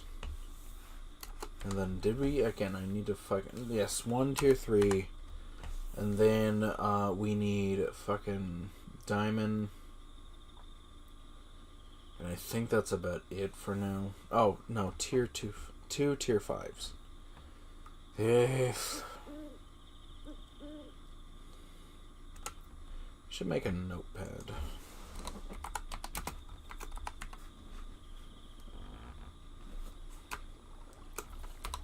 What about notes?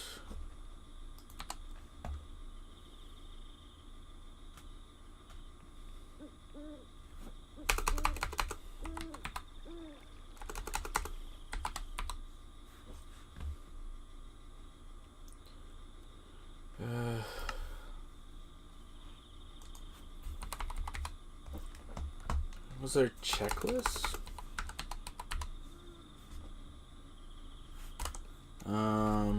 Clipboard. Yes, clipboard. Ah, fuck. That's a lot of shit.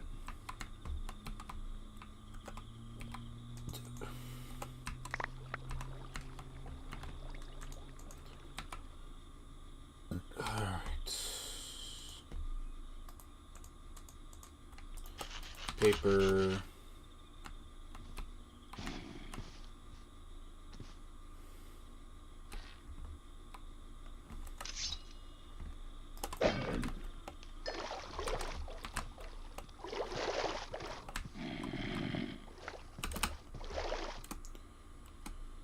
Let's see. I don't want to kill the chicken up here. But I'm going to have to. Oh, but it didn't give me a feather. Chicken. Yuck.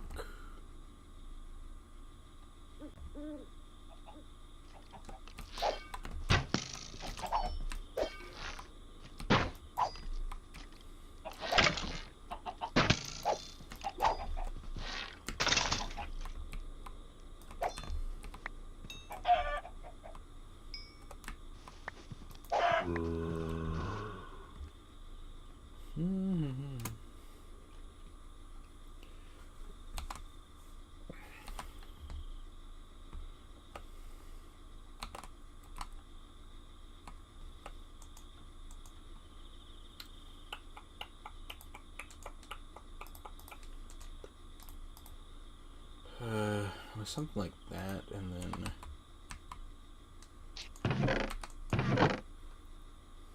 I was gonna say, I think we probably have something here I can use.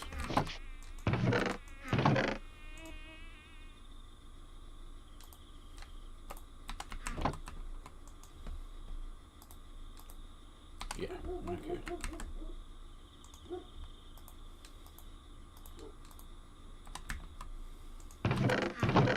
Don't even know what the hell he's barking at.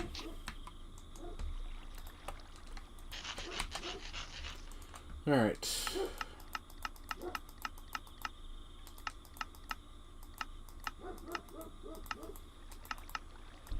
So we need copper, aluminum. It was fire and dye.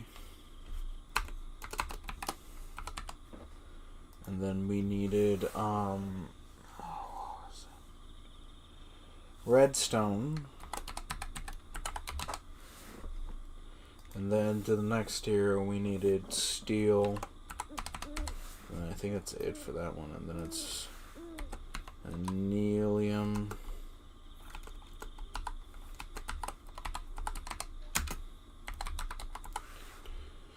And diamond.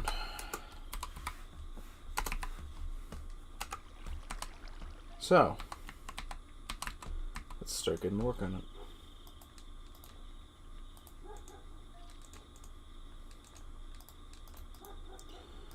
Copper.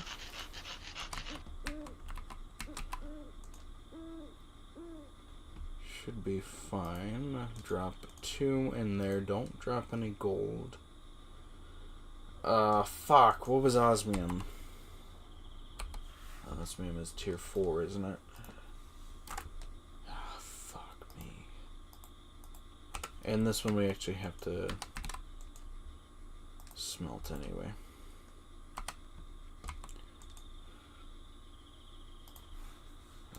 Let's see. Osmium. So we have copper. We're about to get aluminum.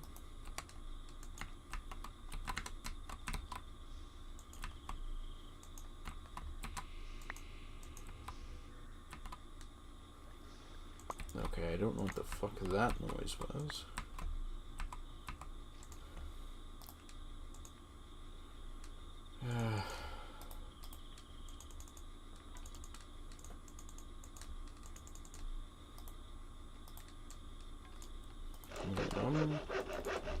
Check. Fire is the fun one. I don't think we can get the dye one right now, can we?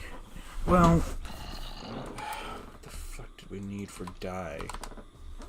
Something stupid, like these bundles. I need 4 octopus, 3 orange, and then it was magenta, I think was the problem one.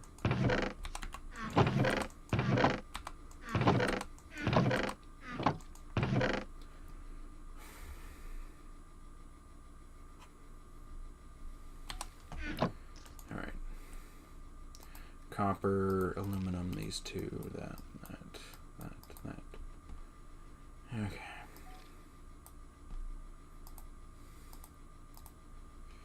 Nope, not that one.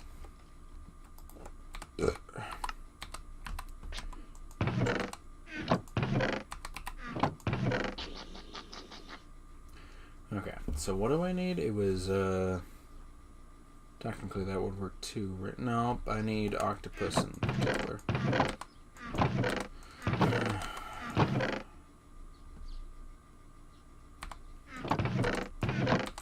That should be the easiest part to get.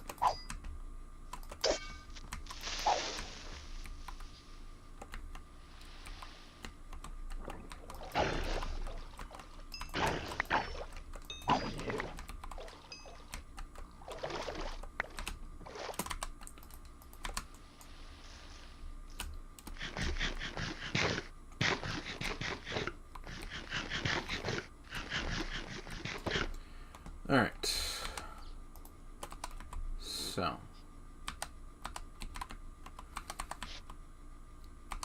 The other ones. We got squid. I think the orange one's actually pretty easy. All I need to do is grab some orange flowers. Which should actually be quite a bit abundance-wise. Yes, over here.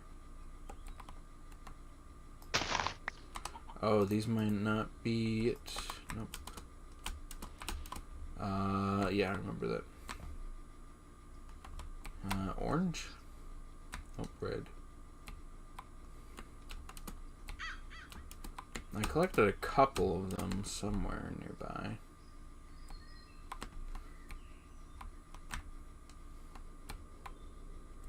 There we go. Yep, there's the orange.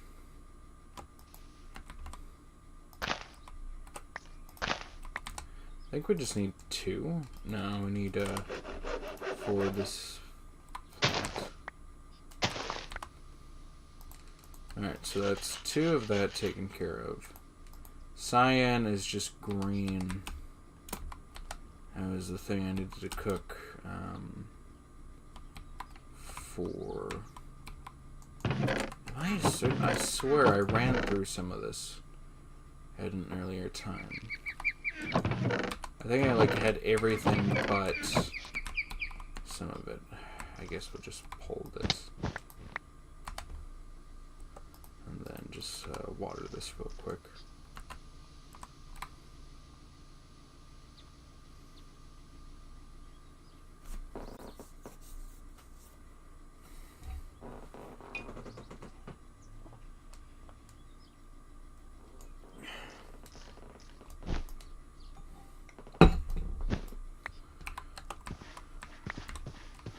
Alright.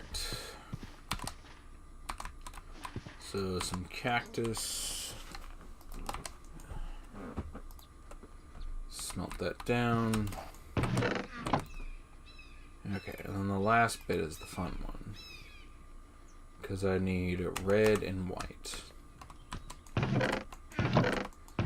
This might be where we need to go. Well, how many did this make anyway?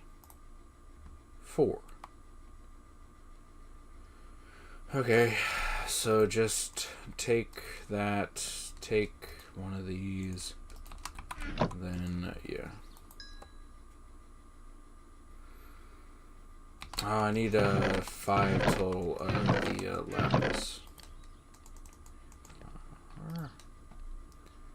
And then... yeah, I think that's the fun part, that there isn't any. Alright, let's go find a poppy.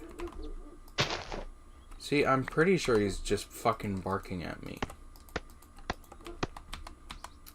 Which just becomes really fucking annoying when it's just like, dude,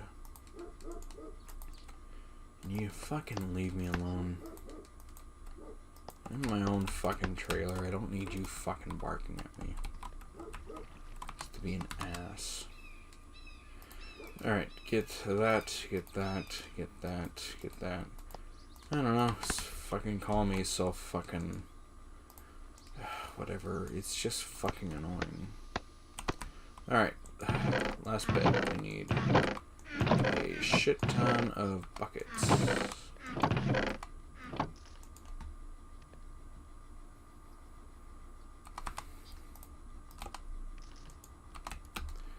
Alright.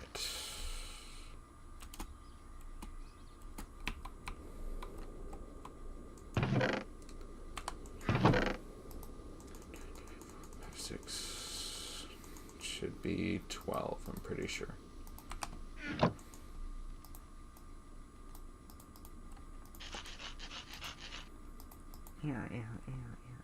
Sorry. I think what we'll do is we'll craft the seeds, but then I'll fucking get that dealt with at a later point. Because I need to fucking actually build up the next level finally. So we should probably start working on that.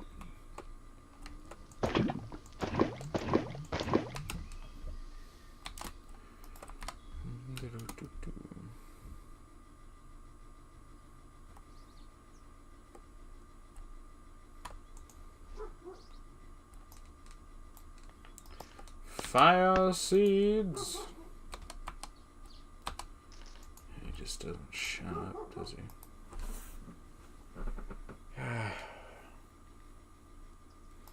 Take some prosperity seeds and all that. So we got fire, we have dye, we need redstone, which is a tier 3 one. That one should be easy. I just need the tier 2. You actually, I could take you.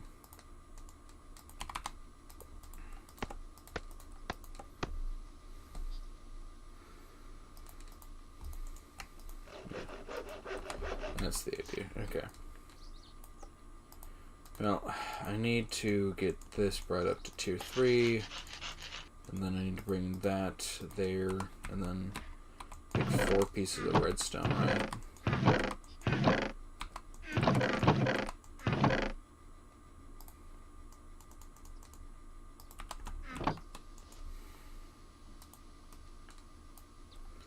Redstone seeds. That checks that off. Steel and everything else is going to be the more difficult problem. Because steel and osmium are tier 4s. I have a tier 4 seed. And that actually should be probably the easiest one out of all of them, if I'm being honest. Just because we already have everything for it. And then there, osmium is done. It's just, yeah, these two. The problem with these two, or these 3 in general.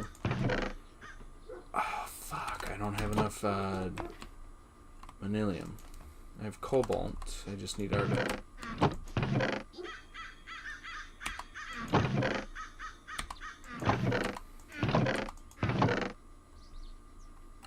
works.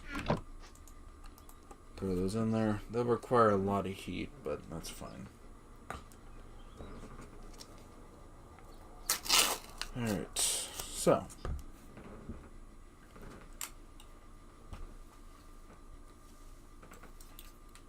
Yeah, manilium and diamond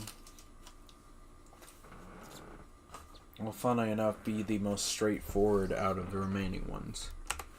And so the main problem with steel is that I need a thing that we haven't made yet.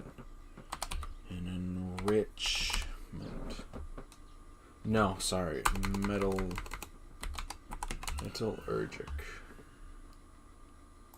Infuser. Because we can infuse coal into what we need.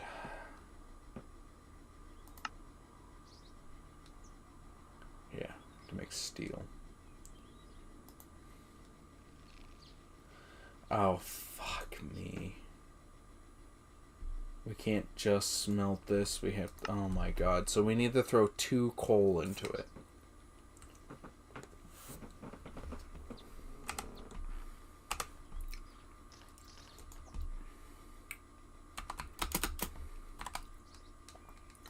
Alright, well, let's first make it... Again, it's pretty cheap.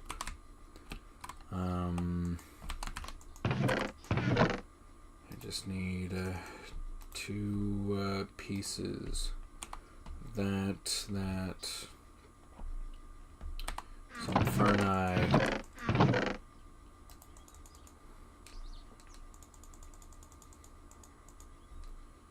Shite. One too many. And then, what was the last bit? Iron. That's going to be the easiest part since we have so much. And then, yeah, it'll be fun because it just leaves diamond. The problem is I don't know if I have enough for it. Like, I think we have enough, but I have no fucking clue.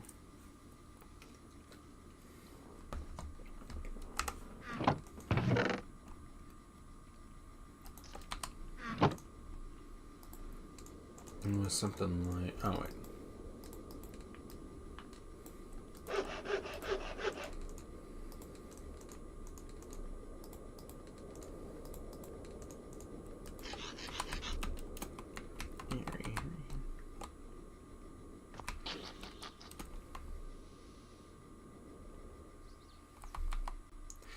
I mean, I'm not going to be able to use much wire, so I'm just going to fucking plant it right next to it.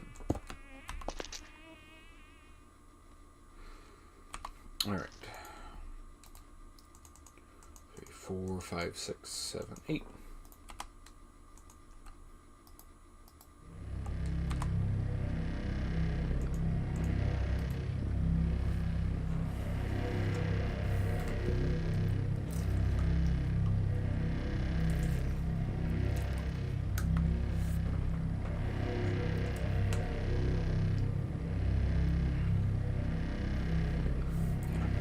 Anyway, should be able to knock that out.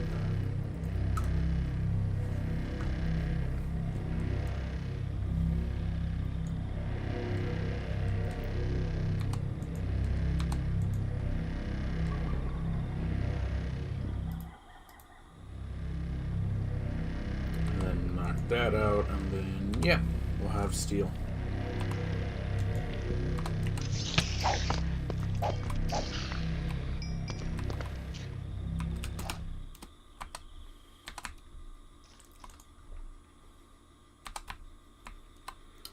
I'll grab some more torches. I know that's not where the spider came from, but I would prefer to still take care of it real quick. So I do have enough torches. It is kind of funny, like, go over here and it's just like a fucking infinite amount of torches.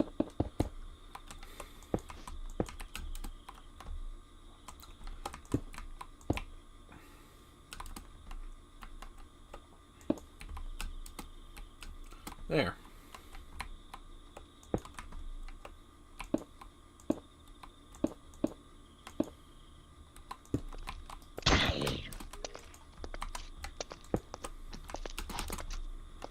I'd prefer if you dipshits would not be pulling that bullshit. Is there any way for you guys to fucking get over? Unless you're a spider. There are a shit ton of them for some reason. Okay.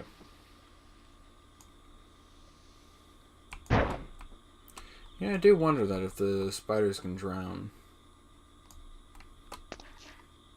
Yeah, there's Axe.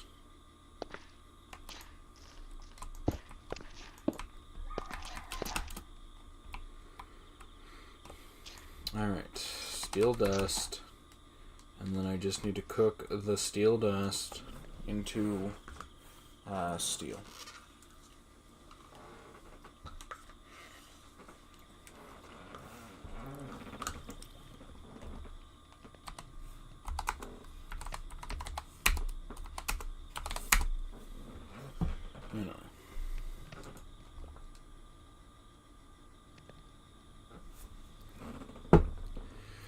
Potato Woman says hi.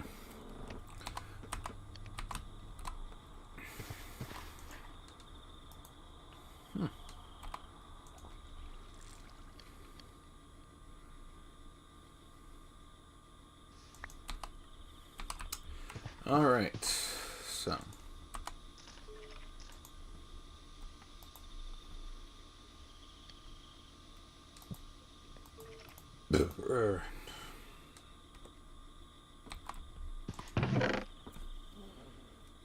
That's the fun part. The prosperity shards are probably going to be the only bottleneck.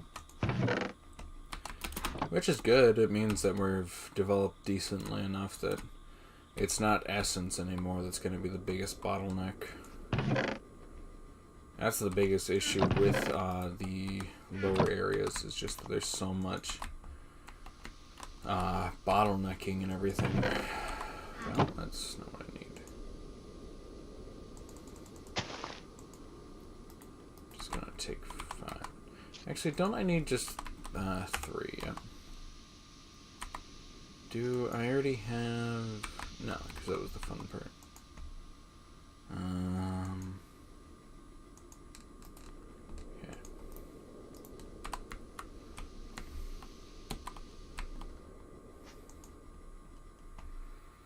Okay. Yeah, especially since there won't really be any bottlenecking just because of how it's set up anyway. Alright.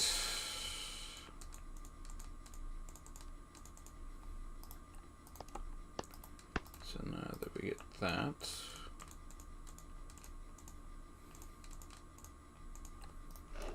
we get that. We already have tier 3. We need to get it up to tier 4. So,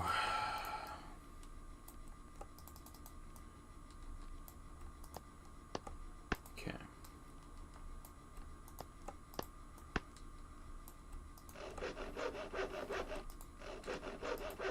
It'd be really nice if when I click on shit, it goes ahead and actually acknowledges that I clicked on shit. Alright, these 3.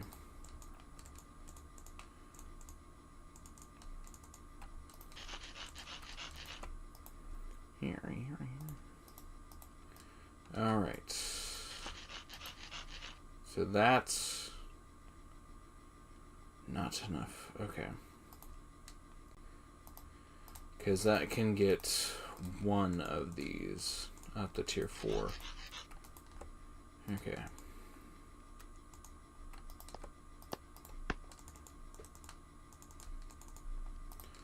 Alright. And then I just need 1 of these to stay at tier 4 for steel, right?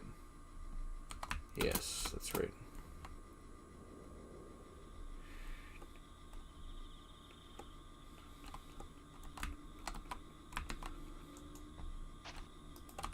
Alright.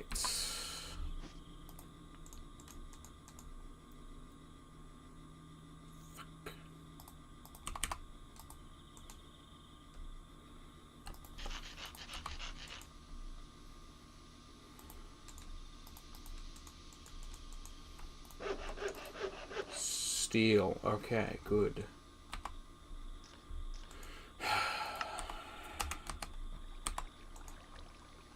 Time for the final bit.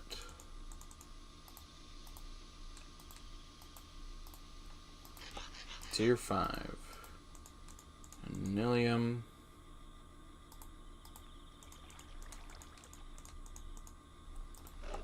And of course, diamond.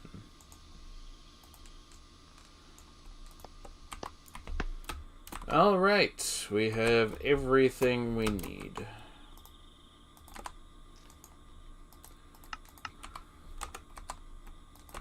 So, let me go get them planted. It's not going to matter too much because they're not going to be able to expand all that much anyway. That's nether. I kind of want to put diamond, manilium there, osmium, and steel, and redstone, and then I think there was, yeah, fire, and these two. Then copper as well, and then that, and then that. And then now everything will have decent.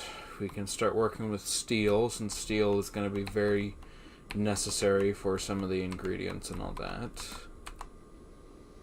A very fun aspect is since we now have aluminum, we can work on fucking getting some of this stuff online and all that.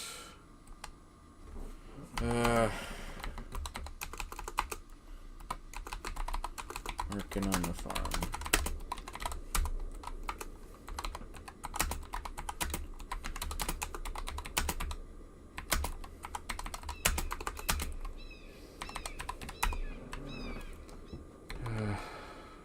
Well, we need diamond for pretty much everything.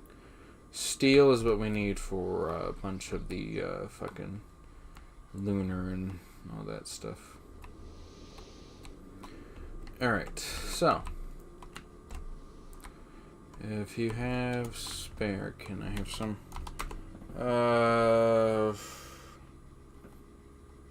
Yeah.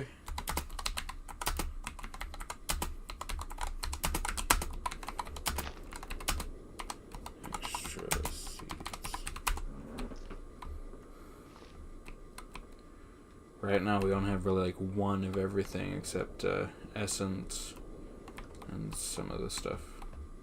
And that's kind of the main idea with this stuff, is just to make it so that we can grow all of the stuff and be essentially not having to worry about going mining.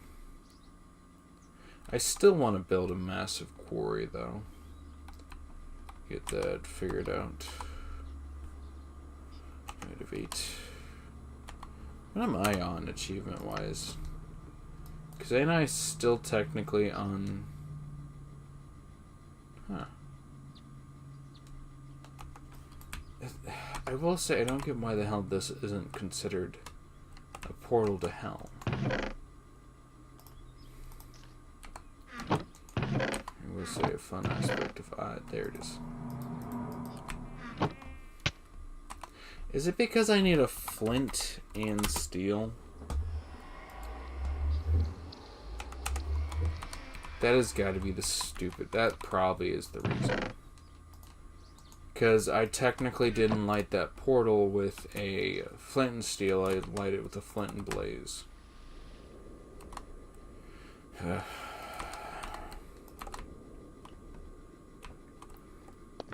steel is somewhere over here, right? Yeah. Again, this is the fun aspect of having such a powerful thing.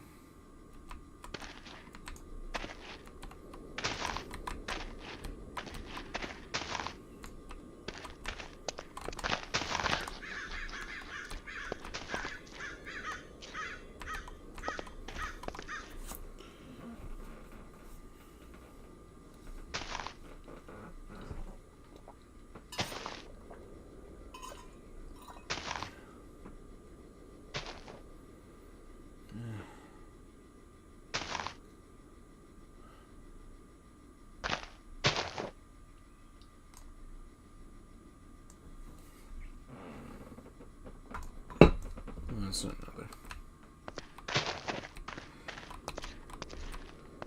Steel. How much we got? Just 2 so far.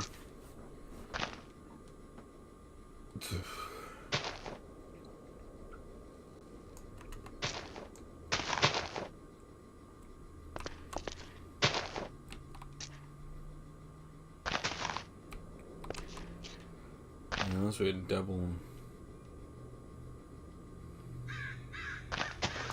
Okay, it's better to have the machine break it, so that way we can get these stuff. Pretty sure, yeah, I was gonna say. Have we gotten any duplicate of steel? Nope. Sadly not. But we have enough to... Fuck. No, we don't.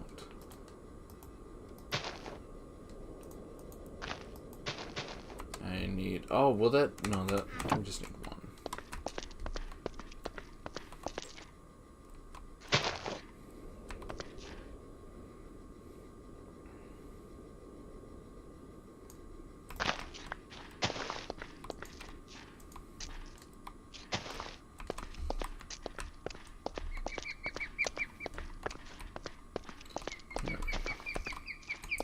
Because we already have 4, I just need 3 more.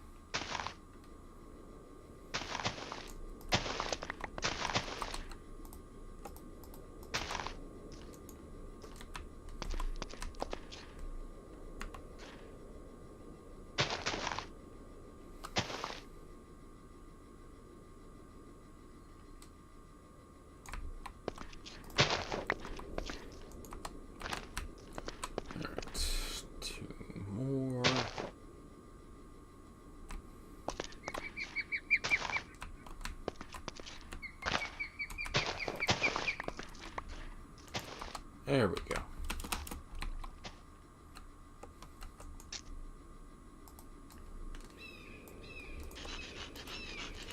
Flint and steel, flint and steel, flint and steel.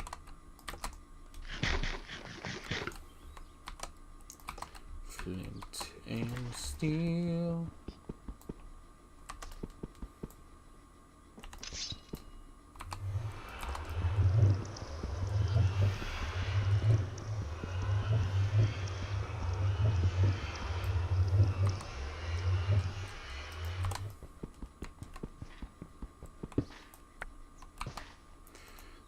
Say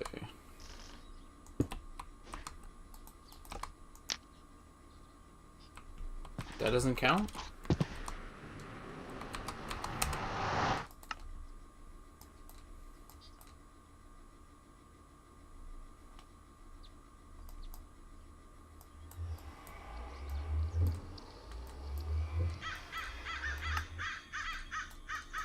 Oh god, no. There's a lot here. Die from a nuke you placed? What the fuck? Oh god, no. Oh god, no. There's so much.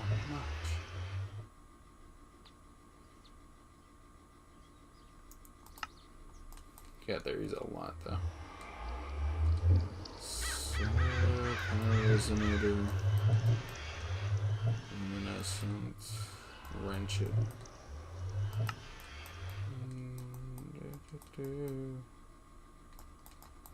Maybe I do have it.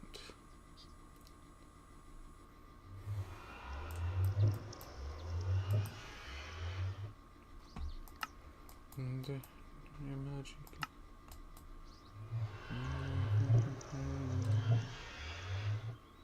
Okay, some of this is not actively right. Hello.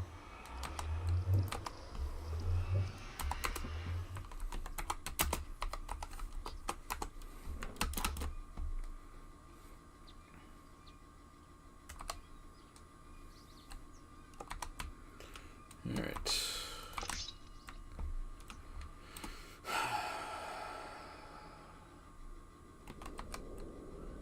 So, the idea is that now I need to work on what the fuck the rest of it's gonna look like.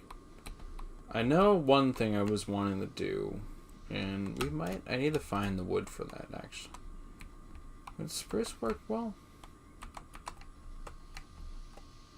That is a rubber tree. That is another rubber tree.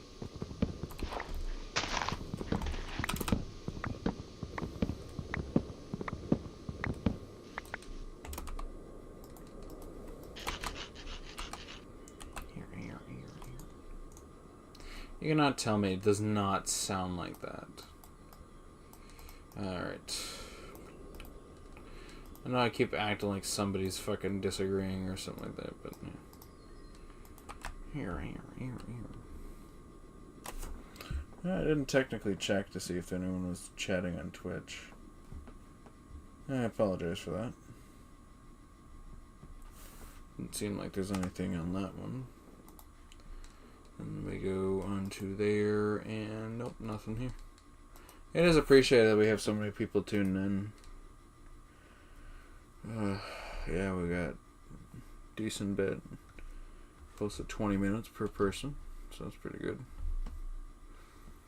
And then, of course, right now we are currently at 2 hours and 40 minutes. So I'm going to just show off what I kind of want to do in regards to the next steps for all of this. But I am going to probably call it for, tonight. We've done pretty well. I know I really want to try to get some fucking alien isolation since it is that time. It sucks because I keep fucking wanting to do it and I just don't do anything. Ugh. Anyway. So, what the idea is that I want this... Technically, I want this here to support the other areas. And then I'm thinking we'll do spruce as the fucking thing. Oh, wait, isn't there,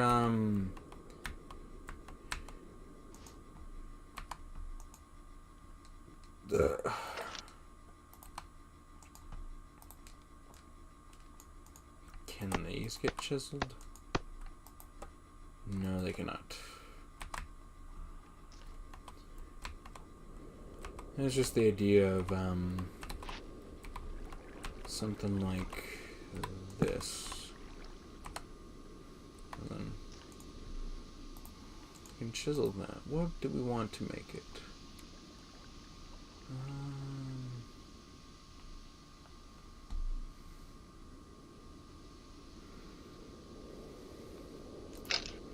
I feel like that might work.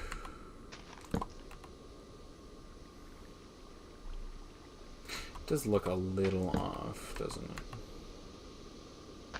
That's why the color is different.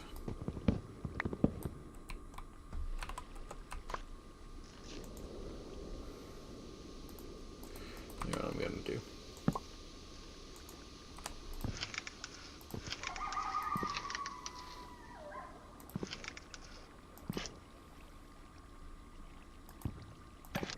It's very weird.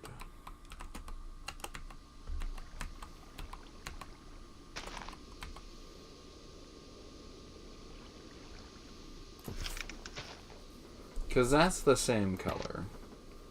But that's not.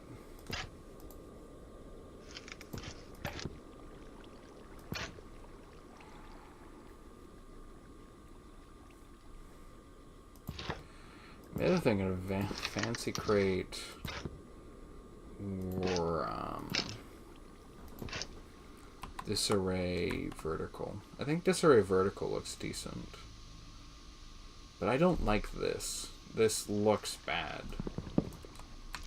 I don't know why the hell it's like that. It's the worst bit.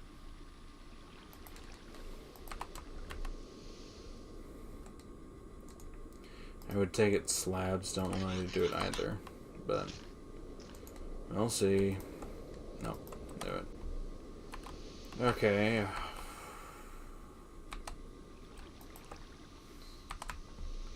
So there's an option, but I'm not really a fan of it. Where is it? this one? I need lapis.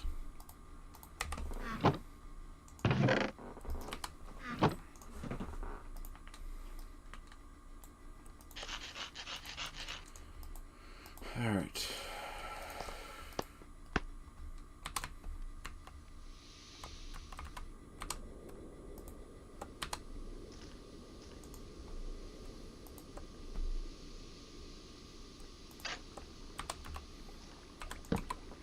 Yeah, okay. So here's the basic idea. I need to take the hammer. I need to figure out how the hell it's like.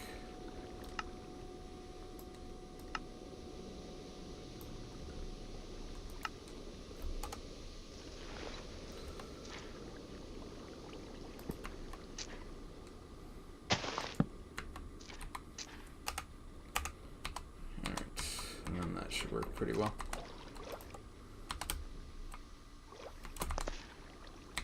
And then we need to take the hammer again.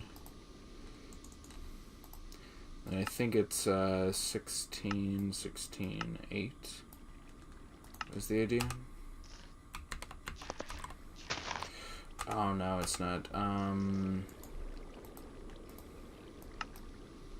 6 or 8, 16, 16. Nope.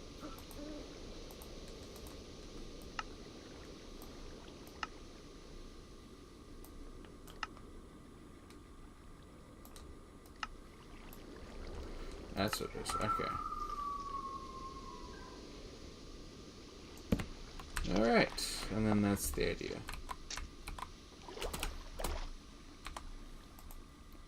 So.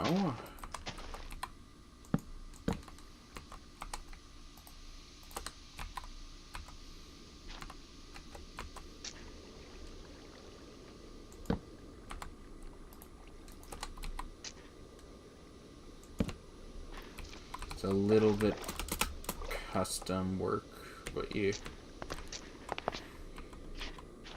I mean, it's the same height as the regular blocks anyway. I don't...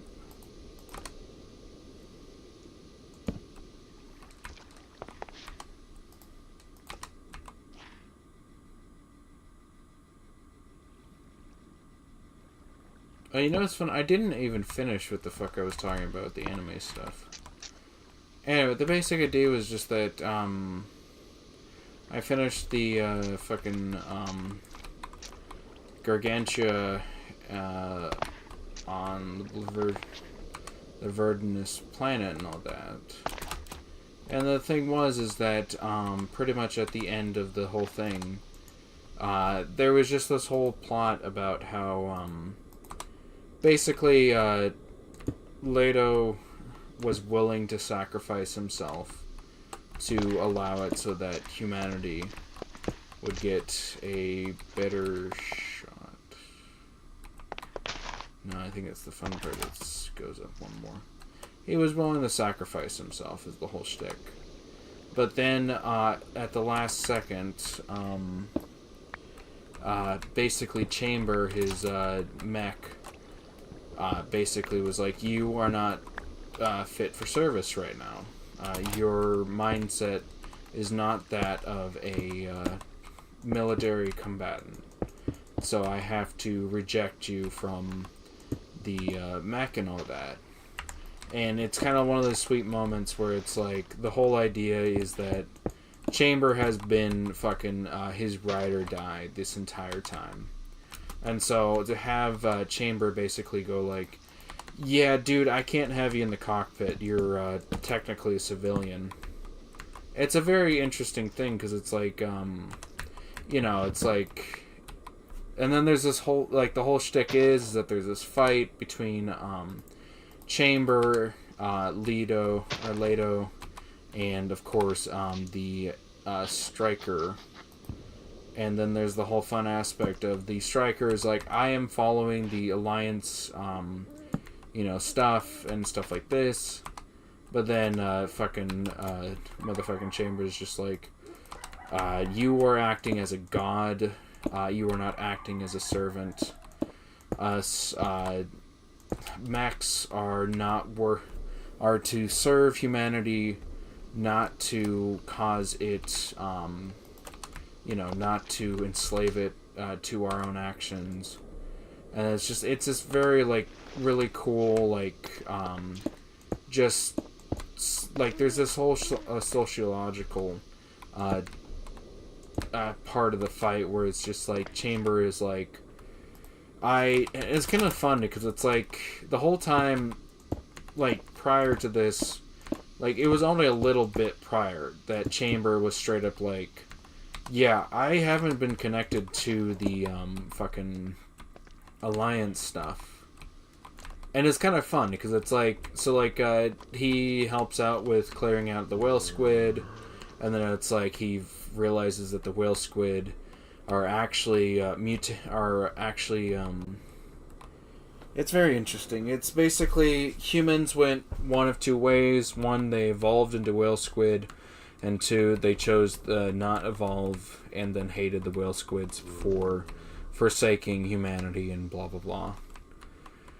But the whole time is that Leto is like, well, maybe we can actually communicate with the whale squid and actually have them, we can communicate with them. The people of this planet already live in a uneasy peace between them.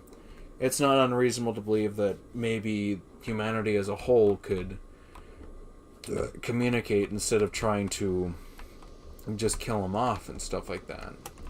And it's kind of this whole fun dynamic of that, like, the whole idea is that Earth was considered to be frozen over, and then the people of Earth are like, yeah, the people of the stars left, and all this and that.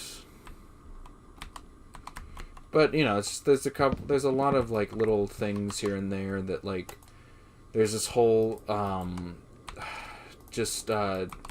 debate going on over the entire thing where it's like, humanity is supposed to survive and thrive and stuff like that, but in the way that the Alliance has humanity, it does not survive and thrive. And in fact, I should have two of these. It in fact acts as, okay, that's not what I put down, and I'm kind of really pissed that fucking did that. Because that was the whole point, is I was fucking putting in these, but fine, fuck me. Anyway, just the whole idea of, them going about it, and, like, so anyway, just the basic idea was that Chambers, like, he's talking to Leto, he's like, well, I've come to the conclusion that humanity, there was a couple of things about how humanity was choosing a war against the Helios and all that, and that the war against the Helios is essentially inevitable. And Leto's like, oh, well, that's just fucking just the brainwashing from the Alliance. And Chambers like, no, I haven't been in contact with them since we lost contact with them in general. I came to this conclusion upon my own understanding of all this. And he basically was like, well, humanity has a good chunk of stuff where they try not, like, there's the humanity. Oh, I think that was it. Basically, he was like, Helios they continuously evolve their bodies, meaning that they continuously do not have a physical limit and stuff like that. So they do not try to force themselves or try to force intellect and stuff like that. So they're not smart. They're just genetically made so that they could wage war. It's kind of like the bugs in, like, both Helldivers and what is it? Fuck, what's that one movie series with it's fucking fuck, what is it called? It's the one that fucking Helldivers is considered Starship Troopers. It's like that idea. Where, like, there were certain bugs that could fucking launch mortar assaults and stuff like that. And other stuff that was just very, like, it's very profound, like, genetics-wise, from an evolutionary standpoint. But the idea would be that they don't actively have a mind and stuff like that in regards to producing stuff like that. It's only that specific beings of their species will grow that stuff, and otherwise they do not, like, it's not something that essentially that another bug would be able to use and stuff like that. And so essentially that was kind of the point, is that humanity's willing to create stuff that will benefit the entire species and stuff like that, whereas the Helios is only intent on survival through making specialized and otherwise just evolving as a species instead of evolving individually and stuff like that. And it's kind of an interesting aspect because, like, the entire series has this whole shtick of that. It's like so, like, the way that Leto has grown up in regards to the fucking stuff is that if you are not fit for combat, you do not deserve the ability, or the you do not deserve to live. And then it's like this whole aspect about, well, one of the main things is that there's this kid in both, like, Leto, but also on Gargantua, and the whole shtick ends up being that it's like, well, the kid technically is supposed, by the Alliance's standards, should be killed, should be put down, because he is not fit for combat, and he otherwise does not serve any purpose to humanity as a whole. And then there's this underlying plot that Leto kind of knows that that's wrong, but he doesn't know why. Like, he understands the logic and why it was drilled into him, but he also sees this kid who was supposed to be, by all accounts, dead by the Alliance, and yet he is doing stuff. He's making him question his allegiance to the Alliance's protocols and stuff like that, and all this and that. And then he eventually, and it's very interesting because it's like subconsciously Leto was remembering this, and it's a very interesting thing because the whole point is that Leto, prior to the big fight, like the one to end it all against the Helios, was making this little doodad out of the teeth of a Helios. And he didn't understand why the hell he was making it. As far as he was concerned, there was no time for, crafting and all that. And so he kind of was building it out of instinct. Hey, it's Beignet! But the whole idea is that he eventually realized that the reason he was building it was because he had a younger brother that basically showed him it, but then ended up getting, basically euthanized. 4 should be it. And it's this really, interesting dichotomy of that he just, subconsciously was trying to remember that this kid existed in his life and all that. And that a bunch of other stuff with that.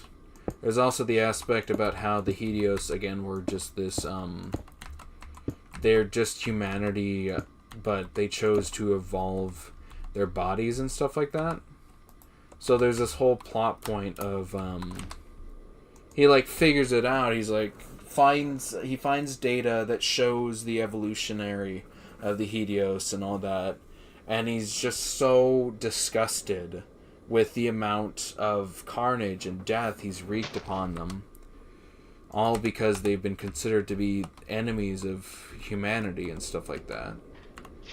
And again, they have this little chat, him and Chamber, who they're just like, you know, what we've been doing, we've been killing all these humans and stuff like that.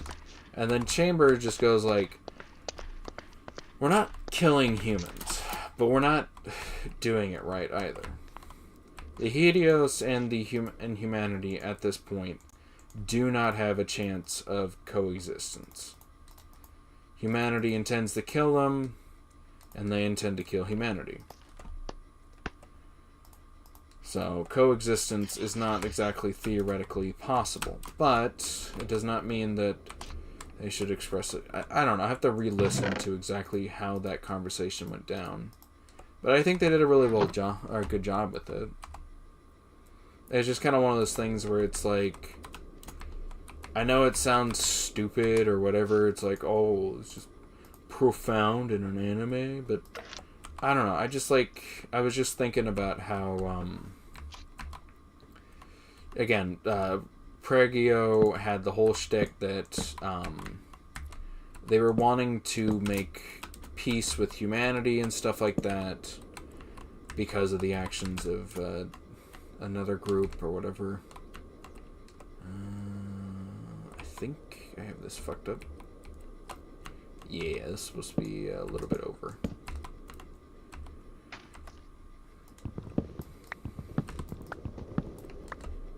But yeah, just like there's a bunch of stuff with that. And then with Leto, it was like the whole idea that there was so much that they were doing wrong and that they needed to try to live in peace with them. And it's kind of really cool just how the series ends, where it's like, again, Chamber is just straight up like, yeah, you're not fit for combat and I'm going to take over. And I know it sounds very weird that like seems so... Look, the basic idea was that prior to that, Leto was convinced, or was intending to finish the fight, because the whole idea is that the enemy he's fighting, he thought, or was, it's not that he thought, it was his commander's mech, and that his commander had actually died, and that the mech had taken over in regards to him. And so, again, the whole servitude and stuff like that. So it's this fun aspect of, shoot. I think it was 8 by 16. No, shoot. One of these was the other way. It was, 8. Is it 8? Ah, that's right. I think it was 8 by... I keep forgetting.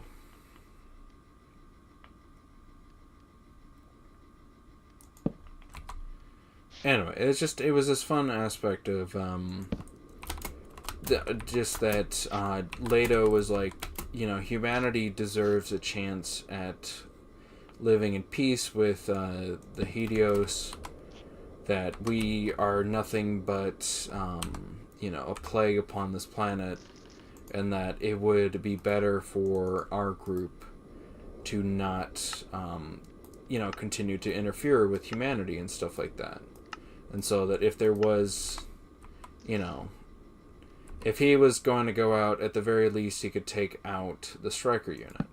And so he was doing this thing that it was very similar to Ald Noah, where basically he was willing to put his own biological body in danger by allowing it to coincide with his mech. And so what ended up basically happening, he was like, yeah, I'm willing to die as long as we can take down Stryker. So it's like, he's like, you know, the whole idea is that he's thinking about everything. He's like, you know, I know how to die, but I just learned how to live. And it's like, he's thinking about the love interest and all that.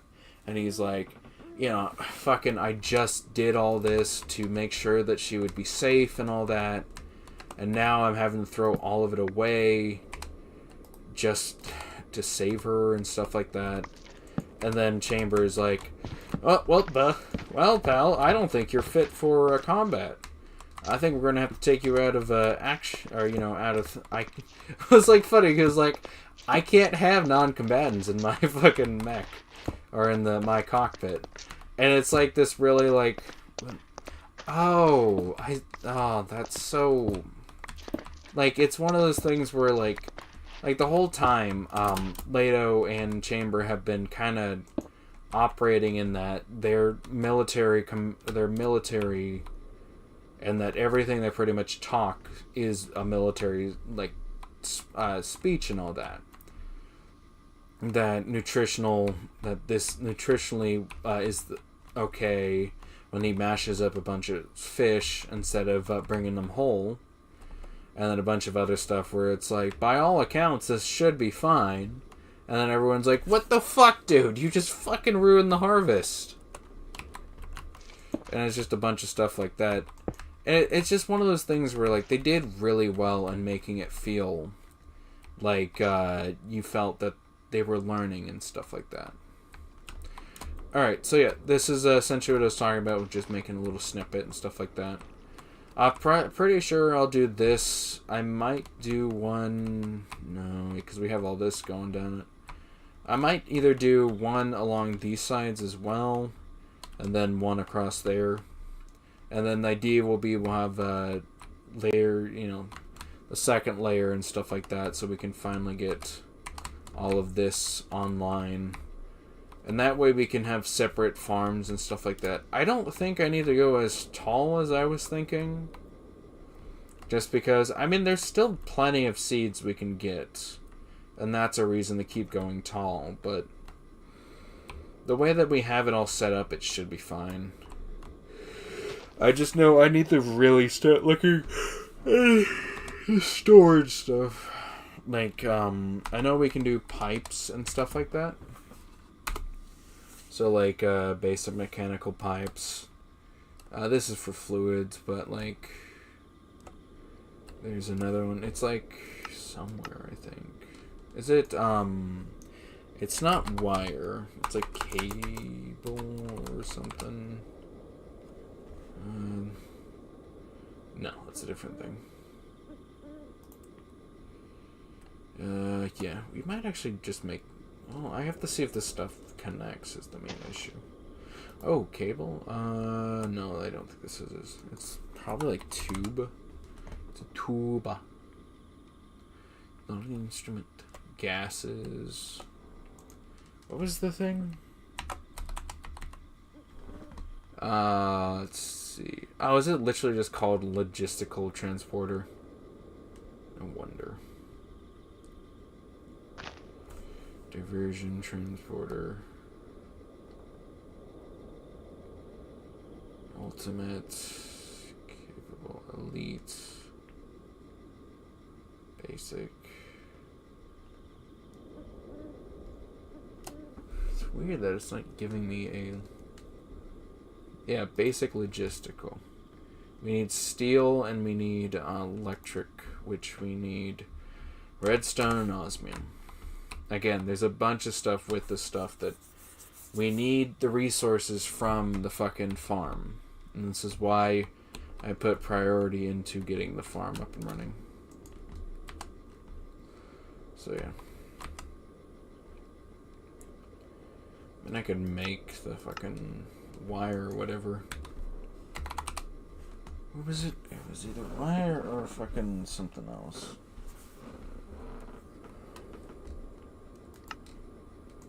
Cable? Oh, there it is. They shouldn't be that bad.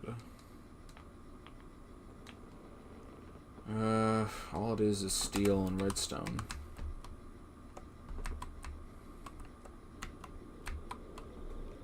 Oh, I already have 2 steel anyway. And then, redstone. Alright.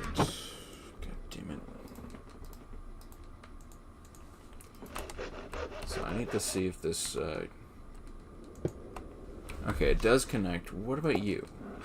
Oh, it works! Okay, that's good to know.